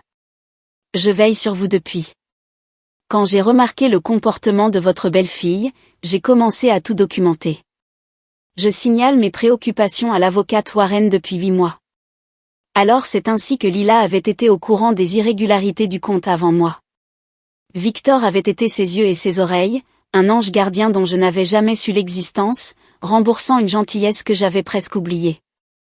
Il y a plus, a continué Victor, sortant son téléphone. J'ai surveillé les activités de Madame Carlton depuis l'incident à l'hôtel. Elle a passé des appels à des maisons de retraite, plus précisément des établissements de soins pour la mémoire. Elle a posé des questions sur les procédures de placement pour un parent âgé atteint de démence précoce. Il a balayé vers une application d'enregistrement. J'ai réussi à capter une de ses conversations téléphoniques. Je pense que vous devez l'entendre. Il a appuyé sur lecture. La voix de Marissa a empli l'espace entre nous, confiante et calculatrice. L'esprit du vieil homme s'en va, tout le monde peut le voir. Nous avons juste besoin de la documentation et du diagnostic approprié d'un médecin coopératif, et nous pourrons tout contrôler. Une fois que nous aurons la tutelle, il ne pourra plus prendre de décision par lui-même. C'est vraiment assez simple quand on connaît le processus. Victor a arrêté l'enregistrement. Mes mains s'étaient crispées en poing sous la table, mais j'ai gardé mon visage neutre. J'avais soupçonné que cela allait arriver, mais l'entendre parler si naturellement de voler mon autonomie, ma dignité, mon identité même, il m'a fallu chaque once de maîtrise de soi pour ne pas laisser la rage me consumer. Elle a également consulté un avocat pour des procédures de tutelle, a ajouté Victor. J'ai le nom de l'avocat si vous en avez besoin. J'ai remercié Victor et j'ai conduit jusqu'à chez moi, mon esprit bouillonnant de plans et de contre-mesures. Grace avait construit la forteresse, Lila avait préparé les armes légales, Victor avait fourni les renseignements. Maintenant, je devais donner à Marissa assez de cordes pour se pendre. Ce soir-là, ils sont venus. Adrian et Marissa sont arrivés à mon appartement sans préavis, tout sourire et fausse chaleur. Marissa est entrée, vêtue d'une robe coûteuse et d'un parfum qui coûtait probablement plus cher que mes courses mensuelles. Elle m'a embrassé la joue comme si elle n'avait pas jeté de l'argent à mes pieds il y a une semaine, comme si elle ne m'avait pas crié de quitter un hôtel que je possédais en partie. Papa, nous étions si inquiets pour vous, a-t-elle roucoulé. Vivre seul à votre âge, gérer les factures et les rendez-vous, ça doit être accablant. J'ai joué mon rôle. J'ai laissé mes mains trembler légèrement. J'ai répété une question que j'avais déjà posée. J'ai laissé la confusion obscurcir mon expression. Inquiet. Pourquoi? Adrian se tenait près de la porte, silencieux, les yeux fixés sur le sol. Il ne me regardait pas. Ce qu'il restait de mon fils sous le contrôle de Marissa, ce n'était pas assez fort pour soutenir le regard de son père. Marissa a sorti un document de son sac à main de créateur. Nous avons préparé quelque chose pour vous aider, papa. Juste une simple procuration financière. Cela nous permettrait de vous aider avec vos factures, vos comptes, les petits détails qui deviennent si difficiles en vieillissant. Elle l'a posé sur ma table basse avec un sourire qui n'atteignait pas ses yeux. C'est pour votre propre protection. J'ai pris le document avec des mains tremblantes un acte, bien que Marissa ne le sût pas. J'ai plissé les yeux sur les pages, les ai tournés lentement, j'ai laissé mon front se plisser de confusion fabriquée. Je ne comprends pas ces choses légales, ai-je marmonné. C'est trop compliqué. Laissez-moi y réfléchir. Revenez la semaine prochaine. Le sourire de Marissa a vacillé un éclair d'impatience rapidement réprimé. Bien sûr, papa. Prenez tout le temps qu'il vous faut. Elle a laissé le document sur ma table comme par accident. Nous reviendrons dimanche pour répondre à toutes vos questions. Après leur départ, j'ai examiné chaque page avec des yeux clairs et une main ferme. Les petits caractères étaient enfouis à la page 7, nichés entre des paragraphes de jargon juridique conçus pour obscurcir leur signification, autorisation de gestion et de liquidation complète des actifs. Le pouvoir de vendre ma propriété, de vider mes comptes et de transférer mes actifs, le tout sans ma connaissance ni mon consentement. Il ne s'agissait pas d'aider avec les factures. Il s'agissait de prendre tout ce que j'avais. J'ai photographié chaque page et les ai envoyées à Lila avec un seul message, ils ont fait leur coup. Maintenant, nous faisons le nôtre. Lila a convoqué une réunion d'urgence le lendemain matin. Nous nous sommes réunis dans son bureau, Victor, Lila et moi-même, 3 personnes unies par les circonstances et une détermination commune à voir la justice rendue. Le document de procuration que j'avais photographié était étalé sur la table de conférence, ses clauses prédatrices surlignées en jaune. Lila avait passé la nuit à analyser chaque mot et son expression me disait qu'elle avait trouvé exactement ce à quoi nous nous attendions. Ce document est un chef-d'œuvre de tromperie, a-t-elle dit, tapotant les sections surlignées. Il se lit comme une autorisation d'aide financière standard, mais enfoui dans les petits caractères se trouvent des dispositions qui donneraient à Marissa et Adrian un contrôle total sur chaque aspect de votre vie financière. Ils pourraient vendre votre propriété, liquider vos investissements, transférer des fonds entre comptes, tout cela sans votre consentement ou même votre connaissance. Victor s'est penché en avant. Quelles sont nos options? Lila a fait un geste vers une pile de dossiers sur son bureau. J'ai préparé plusieurs réponses légales, une ordonnance restrictive les empêchant d'accéder à l'un des comptes de Léonard, des accusations de fraude civile basées sur les retraits non autorisés qu'Adrian a déjà effectués, une plainte formelle auprès du barreau de l'État concernant l'avocat qui a aidé à rédiger cette procuration. Il y a des violations éthiques claires dans la façon dont elle a été présentée. Elle a fait une pause. Nous avons suffisamment de preuves en ce moment pour les détruire légalement. La question est de savoir si Léonard veut procéder. Je suis resté silencieux un long moment, considérant le chemin devant moi. Une victoire juridique serait satisfaisante. Des ordonnances restrictives et des accusations de fraude mettraient fin au plan de Marissa et la conduiraient peut-être même en prison. Mais cela n'exposerait pas la vérité. Cela ne forcerait pas Adrian à voir ce qu'était vraiment sa femme. Cela ne donnerait pas à mon fils la chance de choisir sa propre âme plutôt que sa manipulation. Je veux plus qu'une victoire juridique, ai-je finalement dit. Je veux qu'il se dévoile complètement. Je veux qu'Adrian voie de ses propres yeux, à un moment qu'il ne pourra ni nier ni expliquer, exactement qui il a épousé. Lila a haussé un sourcil. Qu'avez-vous en tête? Un test. J'ai regardé le document de procuration, les mensonges soigneusement construits par Marissa, et j'ai senti quelque chose se cristalliser dans mon esprit. Ils pensent que je suis un vieil homme confus, assis sur une modeste pension. Ils pensent qu'ils sont prêts d'obtenir tout. Et si je les laissais croire qu'ils ont gagné? Victor a immédiatement compris. Vous voulez leur donner ce qu'ils pensent vouloir? Je veux leur montrer un faux testament. Un document qui semble tout laisser à Adrian, mes économies, mes biens personnels, le petit montant qu'il croit que j'ai. Aucune mention des parts de l'hôtel, des propriétés locatives, des fiducies que Grace a créées. Juste un simple testament qui fait d'Adrian mon seul héritier. J'ai croisé le regard de Lila. Si je présente cela comme une offre de paix, comme une tentative de réconciliation avant ma mort, Marissa ne pourra pas résister. Elle poussera Adrian à l'accepter immédiatement, avant que je ne change d'avis. Et le piège? A demandé Lila. Émilie. Le testament que je leur montrerai ne laissera rien à ma petite fille. Pas de fonds pour l'université, pas de souvenirs, rien. Tout parent qui aimerait vraiment son enfant refuserait d'accepter un testament qui la déshérite complètement.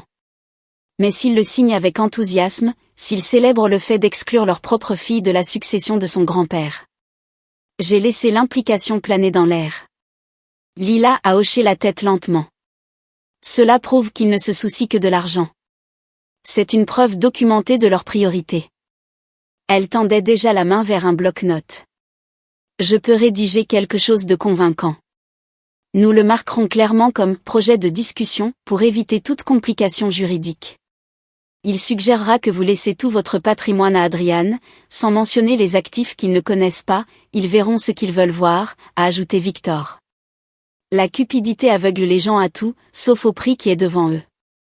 Nous avons passé les 2 heures suivantes à rédiger le document. Lila était méticuleuse, créant un testament qui semblait légitime tout en restant légalement sans valeur. Le langage était suffisamment vague pour être interprété largement, économie et biens personnels, tout en omettant toute référence à la fiducie, aux actions de l'hôtel ou aux propriétés locatives qui constituaient la grande majorité de ma richesse réelle. Quand elle a eu fini, j'ai tenu un document qui ressemblait à la clé d'un héritage modeste, mais qui n'était en réalité qu'un papier sans valeur. Cet après-midi-là, j'ai mis Émilie dans le coup.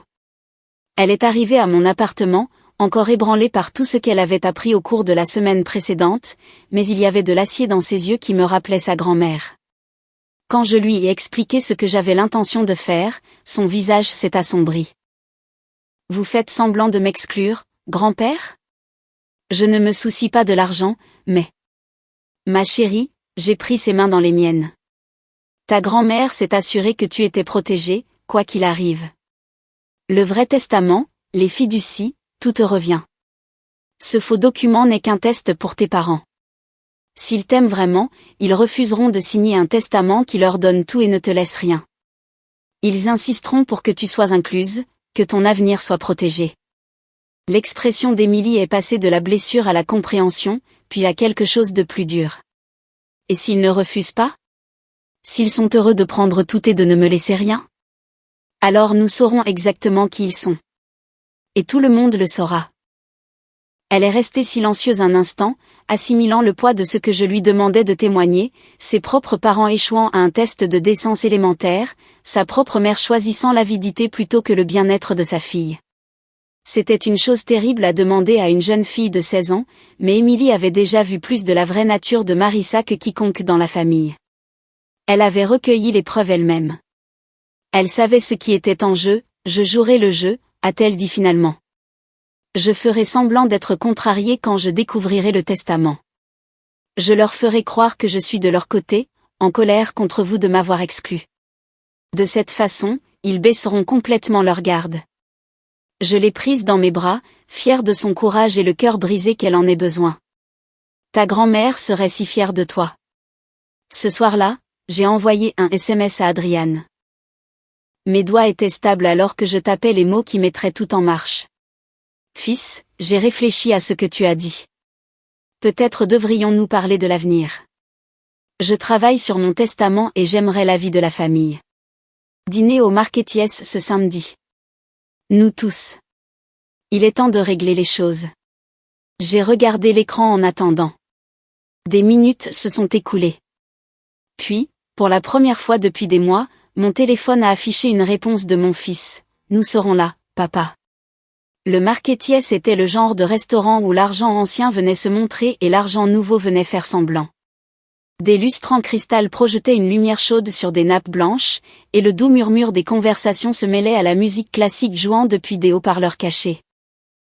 J'avais choisi cet endroit délibérément, il était assez élégant pour que Marissa se sente à l'aise, assez public pour assurer des témoins, et assez familier au personnel pour que l'ami de Victor, un serveur nommé Marco, qui devait plusieurs faveurs à Victor, puisse s'occuper de notre table sans éveiller les soupçons.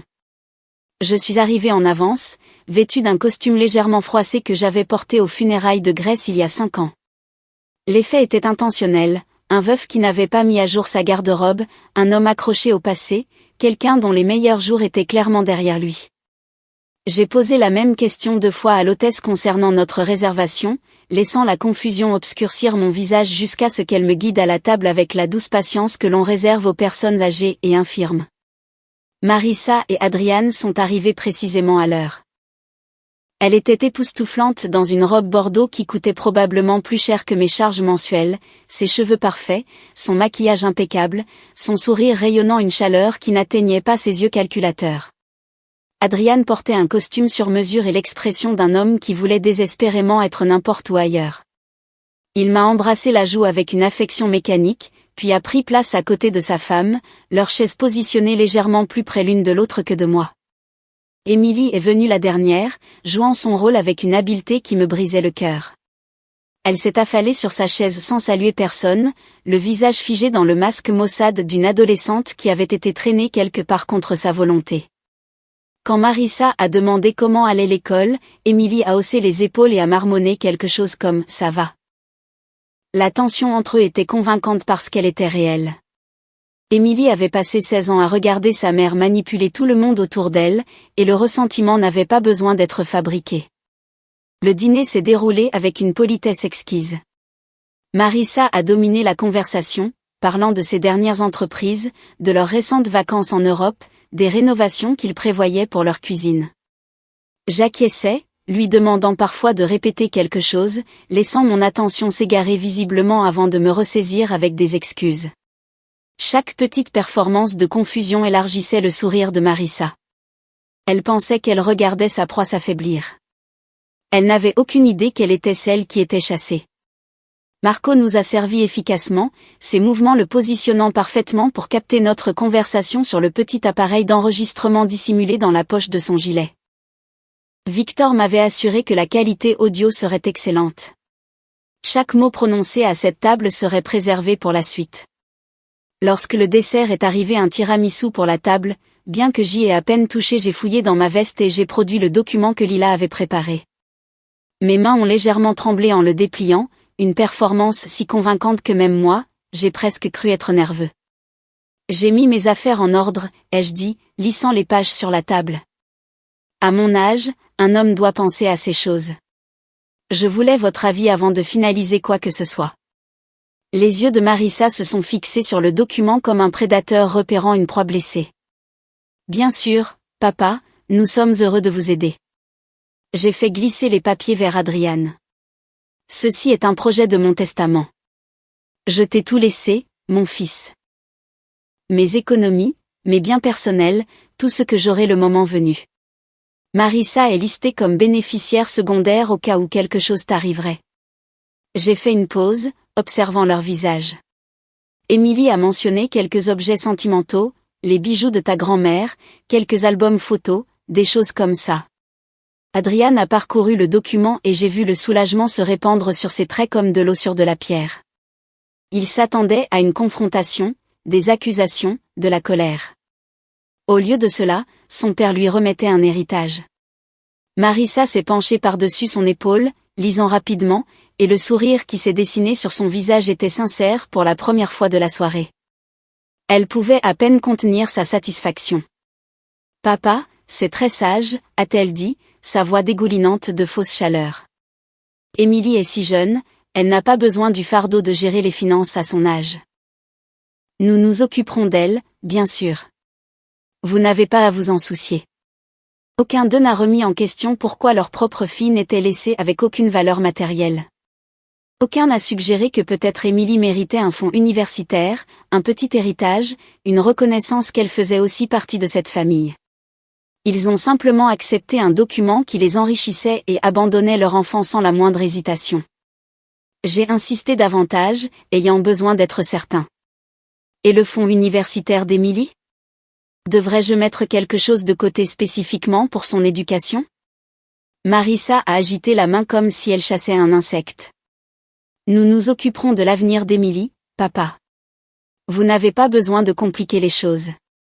Moins il y a de complications dans ces documents, mieux c'est pour tout le monde. Quand le moment viendra. Elle l'a dit si naturellement, quand le moment viendra, comme si ma mort n'était qu'un élément de son calendrier, un rendez-vous qu'elle était impatiente de tenir.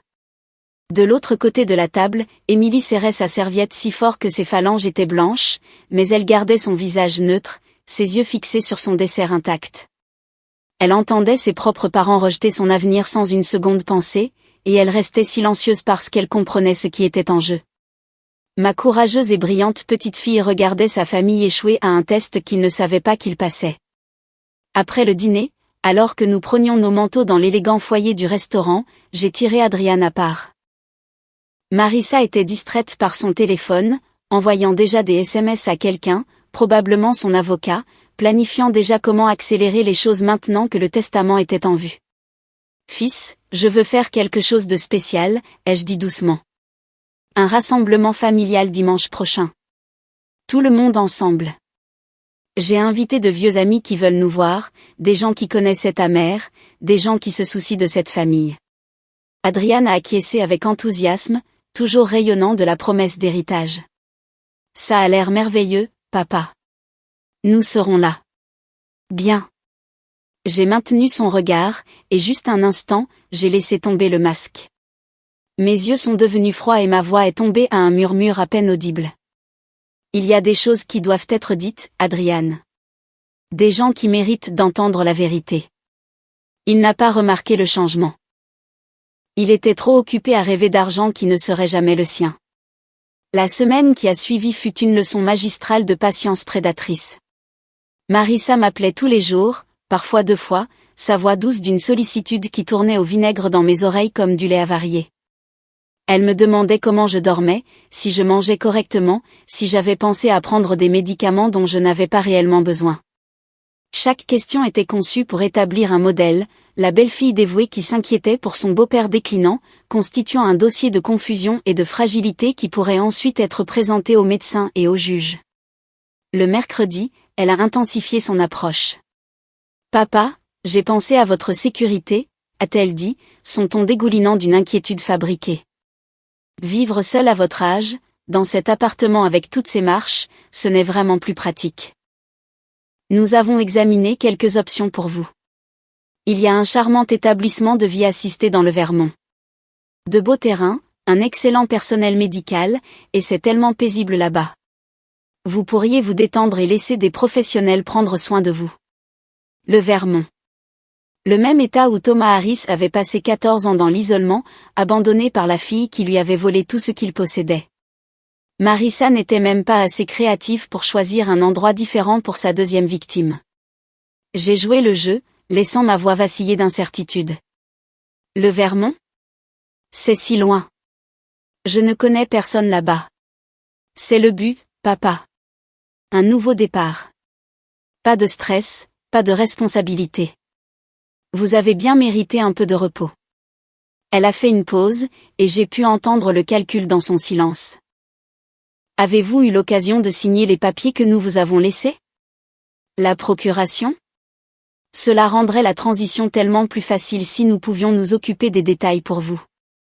Je lui ai dit que j'y pensais toujours confus par tout le jargon juridique. Elle a soupiré avec une frustration mal dissimulée et a promis d'envoyer Adrian pour m'aider à comprendre. Mais Emily avait déjà un coup d'avance. Ce même soir, elle est arrivée à mon appartement avec un nouvel enregistrement sur son téléphone, capturé quelques heures plus tôt. Ses mains tremblaient alors qu'elle me le faisait écouter. La voix de Marissa a empli la pièce, nette et autoritaire. Soyez juste patient. Une fois qu'il aura signé la procuration, nous contrôlerons tout. Ensuite, nous demanderons au médecin de certifier une démence précoce. Je connais quelqu'un qui nous a aidés avant, et nous pourrons le déménager quand nous voudrons. Il sera reconnaissant, ils le sont toujours. La réponse d'Adrian était faible, incertaine. Marissa, c'est mon père. Ton père est un vieil homme têtu, assis sur de l'argent dont nous avons besoin. Sa voix est devenue froide. Veux-tu sauver ton entreprise ou non? Nous sommes noyés sous les dettes, Adrian. Tes jeux, mes investissements, le style de vie que nous avons construit, tout s'effondre sans cet héritage. Alors arrête d'être sentimental et commence à être pratique. L'enregistrement s'est terminé. Émilie m'a regardé, les larmes aux yeux. Je suis désolée, grand-père. Je suis désolée que vous ayez dû entendre ça. Je l'ai prise dans mes bras. Tu n'as rien à te reprocher. Tu es la personne la plus courageuse de cette famille. Les dernières préparations se sont assemblées comme les pièces d'un puzzle que Grace avait conçu des années auparavant. Lila a confirmé la liste des invités pour dimanche.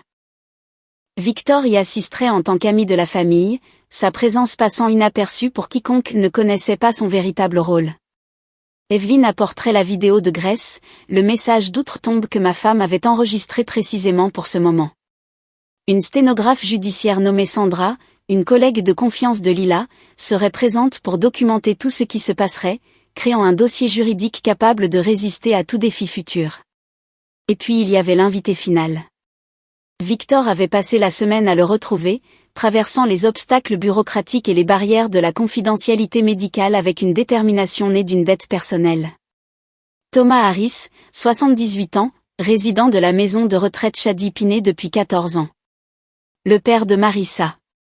L'homme qu'elle avait dit à tout le monde être mort. J'ai parlé avec Thomas au téléphone jeudi soir. Sa voix était faible mais claire, son esprit vif malgré tout ce que sa fille avait fait pour convaincre le monde du contraire.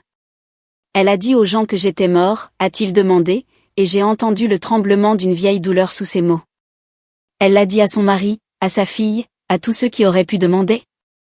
Un long silence, puis, je viendrai. Je leur dirai tout. Elle m'a pris ma maison, mes économies, ma dignité. Elle m'a mis dans cet endroit et n'a jamais regardé en arrière. Sa voix s'est durcie. Il est temps qu'elle réponde de ses actes. Le dimanche matin est arrivé, gris et froid, les nuages d'hiver pressant bas sur la ville. J'ai revêtu mon meilleur costume, le même que j'avais porté aux funérailles de Grace il y a 5 ans, et j'ai passé un long moment à ajuster ma cravate dans le miroir. L'homme qui me regardait avait 72 ans, marqué par la perte et la trahison, mais ses yeux étaient clairs et déterminés. Aujourd'hui, il ne s'agissait pas de vengeance. Aujourd'hui, il s'agissait de vérité.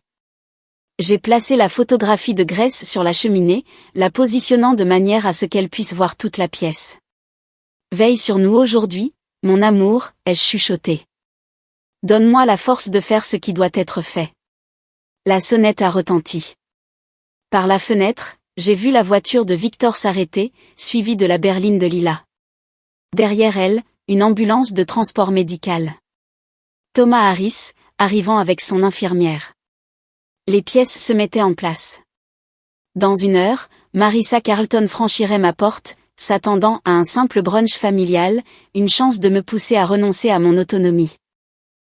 Elle n'avait aucune idée que son passé, son présent et son futur étaient sur le point de se heurter dans ce petit appartement, sous le regard de tous ceux qu'elle avait trahis. Les invités sont arrivés dans un ordre précis, chaque entrée chorégraphiée pour construire le moment de la révélation. Victor est venu en premier, se positionnant près de la porte avec la vigilance discrète d'un homme préparé à tout. Evelyn a suivi, portant un petit sac qui contenait le message final de Grace.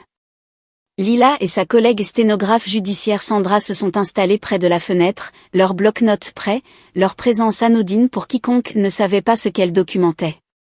Thomas Harris est resté dans la chambre d'amis avec son infirmière, attendant son signal. Adrian et Marissa sont arrivés à 11h pile. Elle est entrée dans mon appartement vêtue d'une robe de couleur crème et d'un sourire conçu pour projeter une chaleur qu'elle ne ressentait pas. Ses yeux ont balayé la pièce, notant les visages inconnus avec une confusion momentanée avant de les écarter comme de vieux amis sans importance. « Papa, quelle charmante réunion !» a-t-elle dit, m'embrassant la joue avec une affection convenue. « Je ne savais pas que vous invitiez autant de monde. »« De vieux amis », ai-je répondu. « Des gens qui connaissaient Grace. Des gens qui se soucient de cette famille. » Adrian a serré la main de Victor sans le reconnaître, puis s'est installé sur le canapé à côté de sa femme. Émilie s'est assise à l'écart, son visage soigneusement neutre, ses mains croisées sur ses genoux. L'atmosphère était tendue sous son vernis de politesse, comme la pression avant qu'une tempête n'éclate. Nous avons bavardé pendant 10 minutes.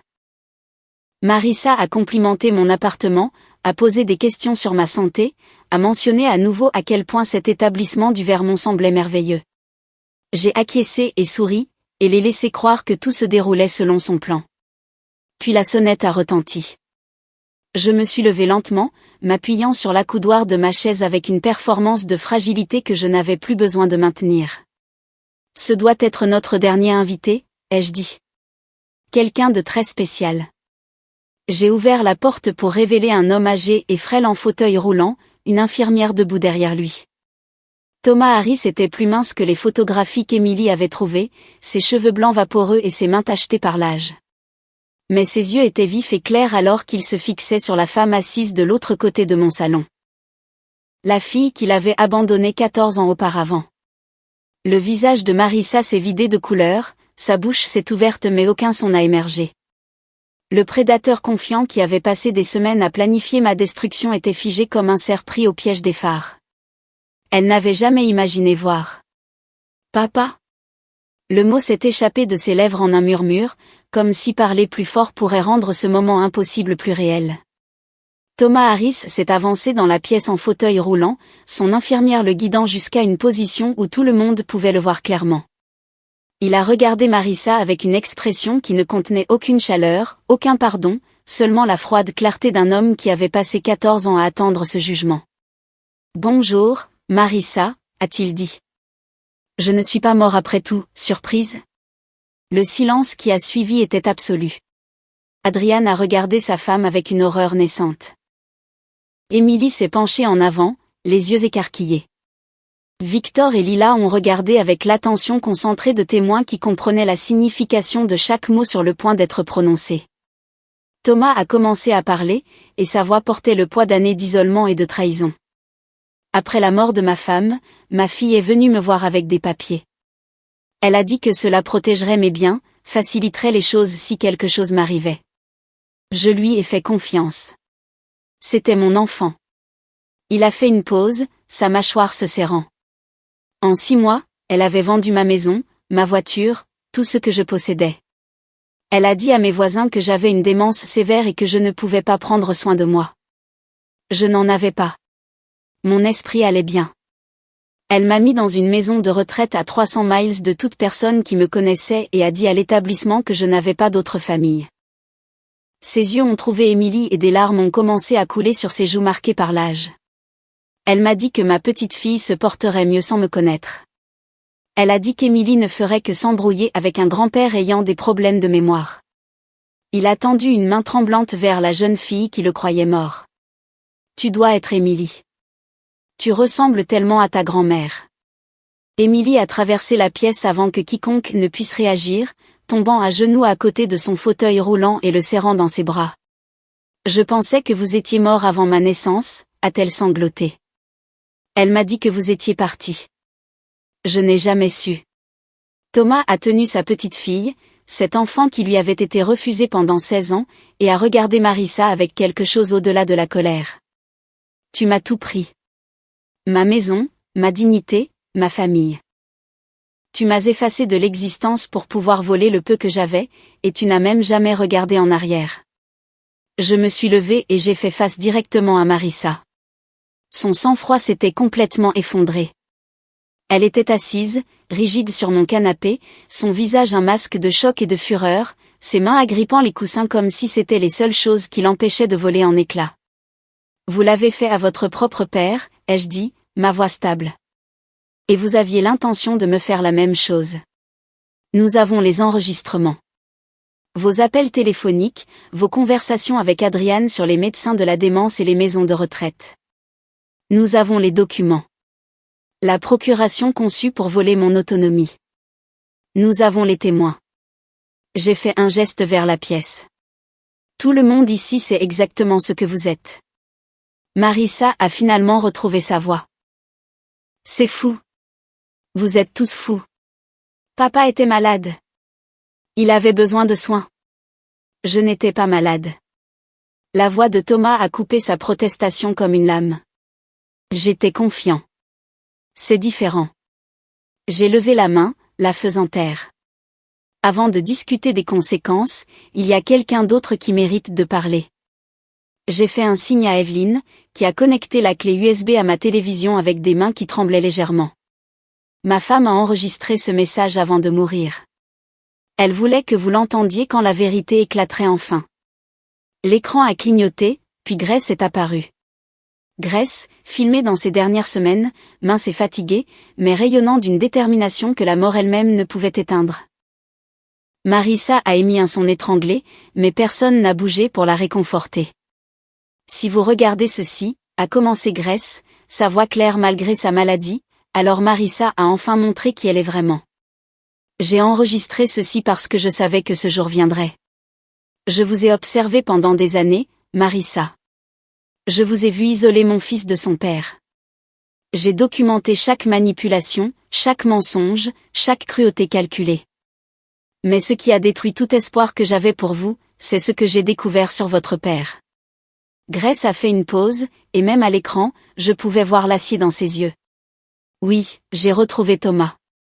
J'ai payé pour ses soins améliorés de manière anonyme pendant 5 ans, meilleure nourriture, meilleure attention médicale, petit confort que sa propre fille lui a refusé, parce que quelqu'un devait le protéger de vous, Marissa. Tout comme je protège maintenant Léonard de vous. Marissa a commencé à crier, un son de pure rage et de terreur, mais les derniers mots de Grace l'ont complètement réduite au silence. Et maintenant, mon mari va révéler ce que vous n'avez jamais su exister. L'écran est devenu noir et le visage de Grace a disparu, mais sa présence a persisté dans la pièce comme une force protectrice que la mort ne pouvait diminuer. J'ai regardé Marissa, cette femme qui avait passé près de 2 décennies à démanteler ma famille et je n'ai ressenti rien d'autre qu'une froide résolution. Il était temps de finir ce que ma femme avait commencé. Lila, ai-je dit. Mon avocate s'est avancée, un dossier de documents dans les mains. Elle se déplaçait avec la confiance habituelle de quelqu'un qui s'était préparé à ce moment avec un soin méticuleux. Sandra, la sténographe judiciaire, s'est positionnée pour capturer chaque mot. Madame Carlton, a commencé Lila, sa voix portant le poids de l'autorité légale, vous êtes entrée dans cette famille en croyant avoir trouvé une proie facile, un veuf âgé avec de modestes économies, un mari faible que vous pouviez manipuler et un beau-père trop gentil pour voir qui vous étiez vraiment. Elle a ouvert le dossier. Vous vous êtes trompé sur tout. Lila a étalé les documents sur ma table basse, chacun une brique dans le mur que Grace avait construit pour me protéger. Il y a 5 ans, Grace Grayson a travaillé avec des avocats de l'État pour restructurer les actifs de son mari en fiducies irrévocables. Ces fiducies sont légalement impénétrables. Aucun membre de la famille ne peut y accéder, les contester ou réclamer une quelconque partie sans remplir des conditions spécifiques. Les yeux de Marissa ont parcouru les papiers, essayant de comprendre ce qu'elle voyait. Quels actifs? Il vit dans un appartement de 2 chambres. Il conduit une voiture de 15 ans. Leonard Grayson possède une participation de 15% dans la chaîne hôtelière Grandview, a poursuivi Lila, acquise en tant qu'investisseur initial il y a 20 ans et détenue dans une LLC distincte. Il possède 2 propriétés locatives générant un revenu passif substantiel. Son portefeuille total est évalué à plus de 2,3 millions de dollars. Elle a laissé ce chiffre flotter dans l'air. Rien de tout cela n'apparaît sur aucun document que vous ayez jamais vu. Rien de tout cela ne peut être touché par vous ou votre mari. Jamais. La couleur était revenue au visage de Marissa, mais c'était maintenant le rouge de la fureur plutôt que le blanc du choc. C'est impossible. Nous l'aurions su. Vous ne saviez que ce que Grace voulait que vous sachiez. Elle a compris exactement ce que vous étiez et elle a passé ces dernières années à s'assurer que vous ne tireriez jamais profit de votre cruauté. Lila a sorti un autre document. Le véritable bénéficiaire de la succession de Léonard est la fiducie Emily Grace, nommée d'après sa petite-fille et sa défunte épouse. Léonard est fiduciaire jusqu'à ce qu'Emily atteigne 21 ans, et il y a une clause essentielle qui s'applique à chaque membre de la famille. Elle a lu directement de la page, toute personne qui fait preuve d'exploitation financière, d'abus ou de mauvais traitement envers Leonard Grayson sera définitivement exclue de toute succession ou intérêt bénéficiaire. Marissa a bondi de ses pieds. C'est illégal. Ces documents sont frauduleux. Adrian, dit quelque chose. Nous contesterons cela en justice. Nous. Mais Adrian n'écoutait pas. Il était assis, figé sur le canapé, fixant un morceau de papier que Lila lui avait discrètement remis quelques instants plus tôt. Son visage était devenu pâle et ses mains tremblaient alors qu'il tenait la seule page couverte d'une écriture familière, sa propre écriture. Qu'est-ce que c'est? A exigé Marissa. Adrian, qu'est-ce que tu regardes? Emily a parlé de l'autre côté de la pièce, sa voix calme mais ferme. Je l'ai trouvé dans votre tiroir de bureau, maman. Caché au fond, derrière vos documents fiscaux. Vous l'avez gardé pendant 3 ans. Adrian a commencé à lire à voix haute, sa voix se brisant à chaque mot. Cher papa, je suis désolée d'avoir disparu de ta vie. Marissa a dit que c'était mieux ainsi, que toi et moi avions besoin de distance, que notre relation n'était pas saine. Mais elle s'est trompée. Tu me manques tous les jours. Je sais que j'ai été un lâche. Je sais que je t'ai déçu. Je ne sais pas comment échapper à ce qu'est devenu ma vie, mais je voulais que tu saches. Sa voix s'est complètement brisée. Point, je n'ai jamais cessé de t'aimer. Ton fils, Adrian. La lettre que je n'avais jamais reçue. Les excuses que j'avais attendues des années. Mon fils l'avait écrite il y a 3 ans, avait essayé de me contacter, avait voulu réparer ce que Marissa avait brisé, et elle l'avait intercepté, caché, nous laissant tous les deux croire que l'autre ne se souciait pas. Adrian a levé les yeux vers sa femme et j'ai vu quelque chose se briser derrière ses yeux. Tu m'as caché ça pendant 3 ans? Tu m'as fait croire qu'il n'avait jamais répondu parce qu'il ne voulait pas avoir de mes nouvelles? Tu m'as dit qu'il était trop en colère, trop têtu, que je devais arrêter d'essayer? Les larmes coulaient sur son visage. Je pensais que mon père me haïssait. Je pensais qu'il avait renoncé à moi, et pendant tout ce temps, il n'a même jamais su que j'avais tendu la main. Le sang-froid de Marissa s'est effondré en désespoir. Elle a bondi vers la porte, mais Victor était déjà là, sa large stature bloquant la seule sortie. Elle s'est retournée vers la pièce, cherchant une autre échappatoire, n'en trouvant aucune. Lila s'est avancée, tenant son téléphone. Nous n'avons pas fini, Madame Carlton. Les retraits non autorisés du compte de Léonard s'élèvent à 47 000 $. Cela constitue un vol. Combiné aux preuves de vos plans de tutelle, aux appels téléphoniques enregistrés, aux emails, à vos propres aveux concernant l'obtention de faux diagnostics de démence, nous avons des motifs d'accusation criminelle d'abus envers les personnes âgées. Le visage de Marissa s'est déformé de rage et de peur. Vous ne pouvez rien prouver de tout cela? Nous avons des enregistrements de votre propre maison, obtenus par votre fille. Nous avons le témoignage de Thomas Harris sur ce que vous lui avez fait. Nous avons la documentation de chaque mensonge que vous avez dit. Lila a brandi son téléphone. Et nous avons l'enregistrement du restaurant Marquetiès où vous avez approuvé avec enthousiasme un testament qui déshéritait votre propre enfant. Vous avez deux choix, signer les documents renonçant à toutes les revendications sur la succession Grayson et acceptant de rembourser les fonds volés, ou nous procédons à des accusations criminelles et laissons un jury décider de votre sort. Marissa a regardé autour de la pièce, le père qu'elle avait abandonné, la fille qu'elle avait trahie, le mari dont les yeux ne contenaient plus que du dégoût, les témoins qui avaient documenté chacun de ses crimes. Pour la première fois depuis que je la connaissais, elle n'avait plus de coup à jouer.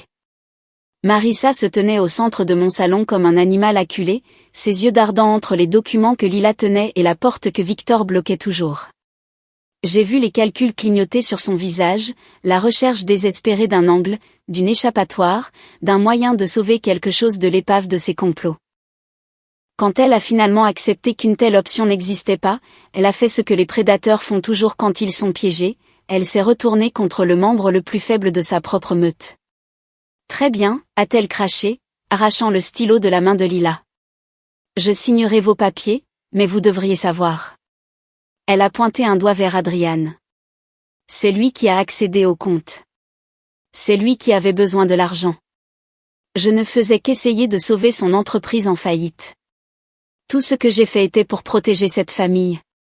Adrian a regardé sa femme comme s'il la voyait pour la première fois. La femme qu'il avait épousée, la femme qu'il avait laissé le séparer de son père, la femme dont il avait obéi à la voix pendant près de 20 ans. Elle le jetait au loup sans la moindre hésitation. Tu m'as dit de le faire, a-t-il dit lentement, sa voix creuse. Tu as dit que c'était bon. Tu as dit que papa avait beaucoup d'économies et qu'il ne s'en apercevrait même pas. Tu as dit. J'ai dit ce que je devais dire pour que tu agisses comme un homme pour une fois. Marissa a signé chaque document avec des traits vifs et colériques, sans prendre la peine de lire les termes auxquels elle consentait, renonciation à toutes les revendications, accord de remboursement des fonds volés, renonciation à tout contact futur avec Léonard Grayson. Elle a jeté le stylo quand elle a eu fini. Voilà, avons-nous terminé? Victor s'est avancé, son téléphone à la main. Pas tout à fait. Je pense que vous devriez savoir. La vidéo du restaurant de l'hôtel a été reliée à votre véritable identité. Quelqu'un vous a reconnu grâce à votre site web professionnel. La section des commentaires est très intéressée d'en savoir plus sur la femme qui a publiquement humilié un homme âgé. Le visage de Marissa est devenu rigide. Vos anciens partenaires commerciaux ont été contactés par des journalistes, a poursuivi Victor. 3 d'entre eux ont déjà publié des déclarations se dissociant de vous. Vos clients annulent des contrats, et quelqu'un je ne sais sincèrement pas qui a divulgué des informations sur la situation de votre père à un journaliste du journal de la ville.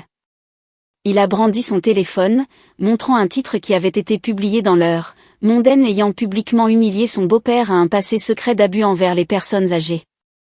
C'est en vogue. Le son qui s'est échappé de la gorge de Marissa n'était pas tout à fait humain. Elle a saisi son sac à main et a bousculé Victor, qui s'est écarté pour la laisser passer. Elle n'a pas regardé son mari. Elle n'a pas reconnu sa fille. Elle s'est simplement enfuie, laissant derrière elle les ruines d'une vie bâtie sur la manipulation et la cruauté.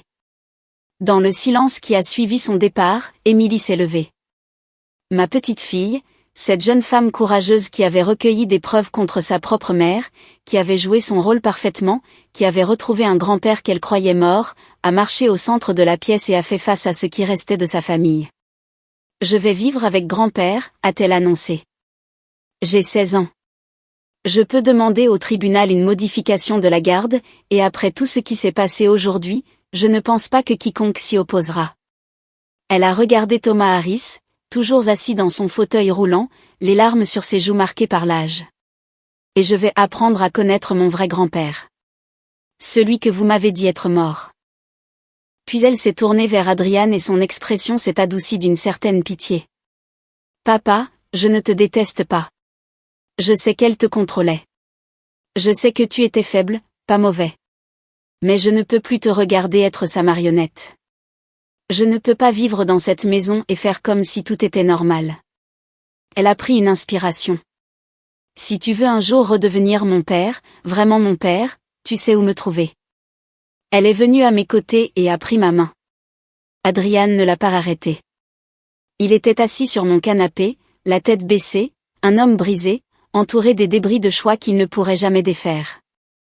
3 jours passèrent. Émilie emménagea dans ma chambre d'amis. Thomas Harris fut transféré dans un établissement de soins à 20 minutes de mon appartement, tous les frais couverts par la fiducie Émilie Gress, exactement comme Gress l'aurait voulu. Je lui rendais visite chaque après-midi et nous nous asseyions ensemble, parlant des années qui nous avaient été volées à tous les deux. La 3e nuit, juste avant minuit, on frappa à ma porte. La pluie martelait les fenêtres et le tonnerre grondait au loin. J'ouvris la porte pour trouver Adrian sur mon seuil, trempé, une seule valise à ses pieds. Ses yeux étaient rougis et cernés, ses épaules affaissées par l'épuisement et la honte. « Papa », dit-il, sa voix se brisant sur le mot. Je l'ai quitté. Je n'ai nulle part où aller. Je ne mérite pas votre pardon, mais... Il déglutit difficilement. Puis-je entrer ? Je l'ai laissé entrer cette nuit-là. Je lui ai donné des vêtements secs, une tasse de café et un endroit pour dormir sur mon canapé. Mais je ne lui ai pas accordé mon pardon. Pas encore. Le pardon, j'avais appris, n'était pas un cadeau à distribuer librement. C'était une destination que l'on n'atteignait qu'au terme d'un long voyage de responsabilisation et de changement. 6 mois se sont écoulés depuis cette nuit pluvieuse. J'écris ceci depuis le porche d'une modeste maison près de l'océan, la maison où Gress et moi avions rêvé de prendre notre retraite pendant toutes ces années de sacrifice et de lutte. Le bruit des vagues matin à travers l'air salé, et des oiseaux marins tournoient au-dessus, contre un ciel peint de nuances d'ambre et de rose. Après 72 ans à construire des choses pour les autres, j'ai enfin construit une vie pour moi-même. Émilie vit avec moi maintenant. Elle a été transférée dans un lycée local et s'est épanouie d'une manière qui me remplit de fierté chaque jour. Ses notes sont excellentes. Elle s'est fait des amis qui ne savent rien de la cruauté de sa mère ou de l'opprobre public de sa famille. Elle se prépare pour l'université, rédigeant des essais de candidature sur la résilience et la grand-mère qu'elle n'a jamais rencontrée mais dont l'amour façonne encore sa vie. Chaque week-end, elle rend visite à Thomas Harris dans son nouvel établissement de soins, un endroit avec des jardins et de la bonne nourriture et un personnel qui le traite avec la dignité que sa propre fille lui a refusée. Ils construisent la relation que Marissa leur a volée, une conversation à la fois. J'ai créé une fondation caritative au nom de Gress. Le Fonds de protection des personnes âgées Gress Grayson fournit une assistance juridique aux personnes âgées victimes d'exploitation financière par des membres de leur famille. Victor siège au conseil d'administration. Lila gère le travail juridique pro bono. Chaque personne que nous aidons est un témoignage de ce que Gress a compris mieux que quiconque, que les personnes âgées ne sont pas des fardeaux à gérer, mais des trésors à protéger. Adrian est sur son propre chemin maintenant. Il dit avoir demandé le divorce la semaine après cette nuit dans mon appartement, et Marissa ne l'a pas contesté. Elle avait déjà fui l'État, sa réputation détruite, ses relations d'affaires rompues, ses complots exposés à l'examen public. Aux dernières nouvelles, elle vivait quelque part sur la côte ouest, essayant de se reconstruire sous un nom différent. Je ne pense pas souvent à elle, elle n'est plus ma préoccupation. Mon fils suit une thérapie 2 fois par semaine, travaillant à travers des années de manipulation et la codépendance qui l'a rendu vulnérable à un prédateur comme Marissa. Il a trouvé un emploi dans un petit cabinet comptable, rien de glamour, rien de prestigieux, juste un travail honnête pour un salaire honnête. Il vit dans un appartement modeste et m'envoie un chèque chaque mois, remboursant lentement l'argent qu'il a pris de mon compte. Je ne lui ai jamais demandé de faire cela, il a insisté. Il me rend visite 1 fois par mois. Nous nous asseyons sur ce porche et regardons les vagues et parlons de choses qui comptent. Grace, Emily, les ponts que j'ai construits, la vie qu'il essaie de reconstruire. J'ai posé mes conditions claires dès le début, le pardon ne signifie pas l'oubli. La confiance ne se reconstruit pas en un jour. Il est mon fils et je l'aime, mais nous recommençons lentement, honnêtement, et seulement tant qu'il continue de choisir l'intégrité plutôt que la commodité. La semaine dernière, Emily a eu une conversation avec son père qu'elle m'a racontée après. Elle a dit à Adrian qu'à ses 21 ans, elle aurait accès à tout ce que Grace avait laissé dans la fiducie. Elle lui a dit qu'elle avait décidé, si et seulement si il termine sa thérapie, reste divorcé de Marissa et reconstruit de véritables relations avec nous deux, elle partagera une partie de cet héritage avec lui. Non pas parce que tu le mérites, a-t-elle dit, mais parce que grand-mère croyait aux secondes chances. C'est mon choix, lui a-t-elle dit. Grand-mère m'a protégée pour que je puisse protéger l'avenir de cette famille. Je commence avec toi. Je n'ai jamais été plus fière de personne dans ma vie. Le soleil se couche maintenant, peignant l'océan de couleurs qui me rappellent les foulards préférés de Grace. Emily est à l'intérieur, préparant le dîner. Elle est devenue une excellente cuisinière, un autre cadeau surprise de ces mois inattendus. Adrian arrivera demain pour sa visite mensuelle. Nous 3 partagerons un repas et peut-être ferons-nous une promenade sur la plage, et je regarderai mon fils et ma petite fille apprendre lentement à se faire à nouveau confiance. Je prends la photographie de Grace qui est posée sur la table à côté de ma chaise. Elle me sourit derrière la vitre, figée dans un moment de joie que je porterai avec moi jusqu'à ce que nous nous retrouvions. Tu m'as sauvée, Grace, je lui chuchote à son image. Même après ton départ, tu m'as sauvée. Je pose la photographie et regarde vers l'horizon où la dernière lumière du jour se fond dans la mer infinie. L'année dernière a été marquée par la trahison, le chagrin et la perte, mais aussi par la révélation, la justice et le renouveau. Je n'ai pas perdu ma famille. J'ai enfin découvert quelle partie en valait la peine. Je souris à l'océan et prononce la vérité que j'ai gagnée par le feu, je n'ai pas perdu une famille. J'ai trouvé moi-même. Et cela vaut tout. Merci de m'avoir accompagné dans le voyage de Léonard, de l'humiliation à la guérison, de la trahison au triomphe. Son histoire nous rappelle que l'âge n'est jamais une faiblesse, qu'une force tranquille peut vaincre la cruauté la plus bruyante, et que l'amour, le véritable amour, trouve des moyens de nous protéger, même au-delà de la tombe. Grace Grayson n'a pas pu être là en personne pour protéger son mari des complots de Marissa, mais elle a construit une forteresse de prévoyance et de dévotion qui s'est avérée plus forte que tous les plans d'un prédateur. Si vous connaissez quelqu'un qui a subi de mauvais traitements de la part de membres de sa famille, quelqu'un qui a été fait se sentir comme un fardeau alors qu'il mérite respect et dignité, veuillez partager cette histoire avec eux. Faites-leur savoir qu'ils ne sont pas seuls. Faites-leur savoir que se défendre n'est pas égoïste, c'est nécessaire. Et faites-leur savoir qu'il n'est jamais trop tard pour trouver les personnes qui méritent vraiment votre amour. J'aimerais avoir de vos nouvelles. Quelqu'un dans votre vie vous a-t-il déjà sous-estimé comme Marissa a sous-estimé Léonard? Avez-vous été témoin de l'héroïsme silencieux de quelqu'un qui protège sa famille au-delà des attentes? Laissez un commentaire ci-dessous et partagez vos pensées. Vos histoires comptent, et cette communauté se renforce chaque fois que nous nous élevons les uns les autres. Si cette histoire vous a touché, veuillez vous abonner à notre chaîne et activer les notifications pour ne jamais manquer une autre histoire de résilience, de justice et des liens incassables qui unissent les familles. Jusqu'à la prochaine fois, souvenez-vous des derniers mots de Léonard, parfois, on ne perd pas une famille, on se trouve simplement soi-même. Et cette découverte vaut tout.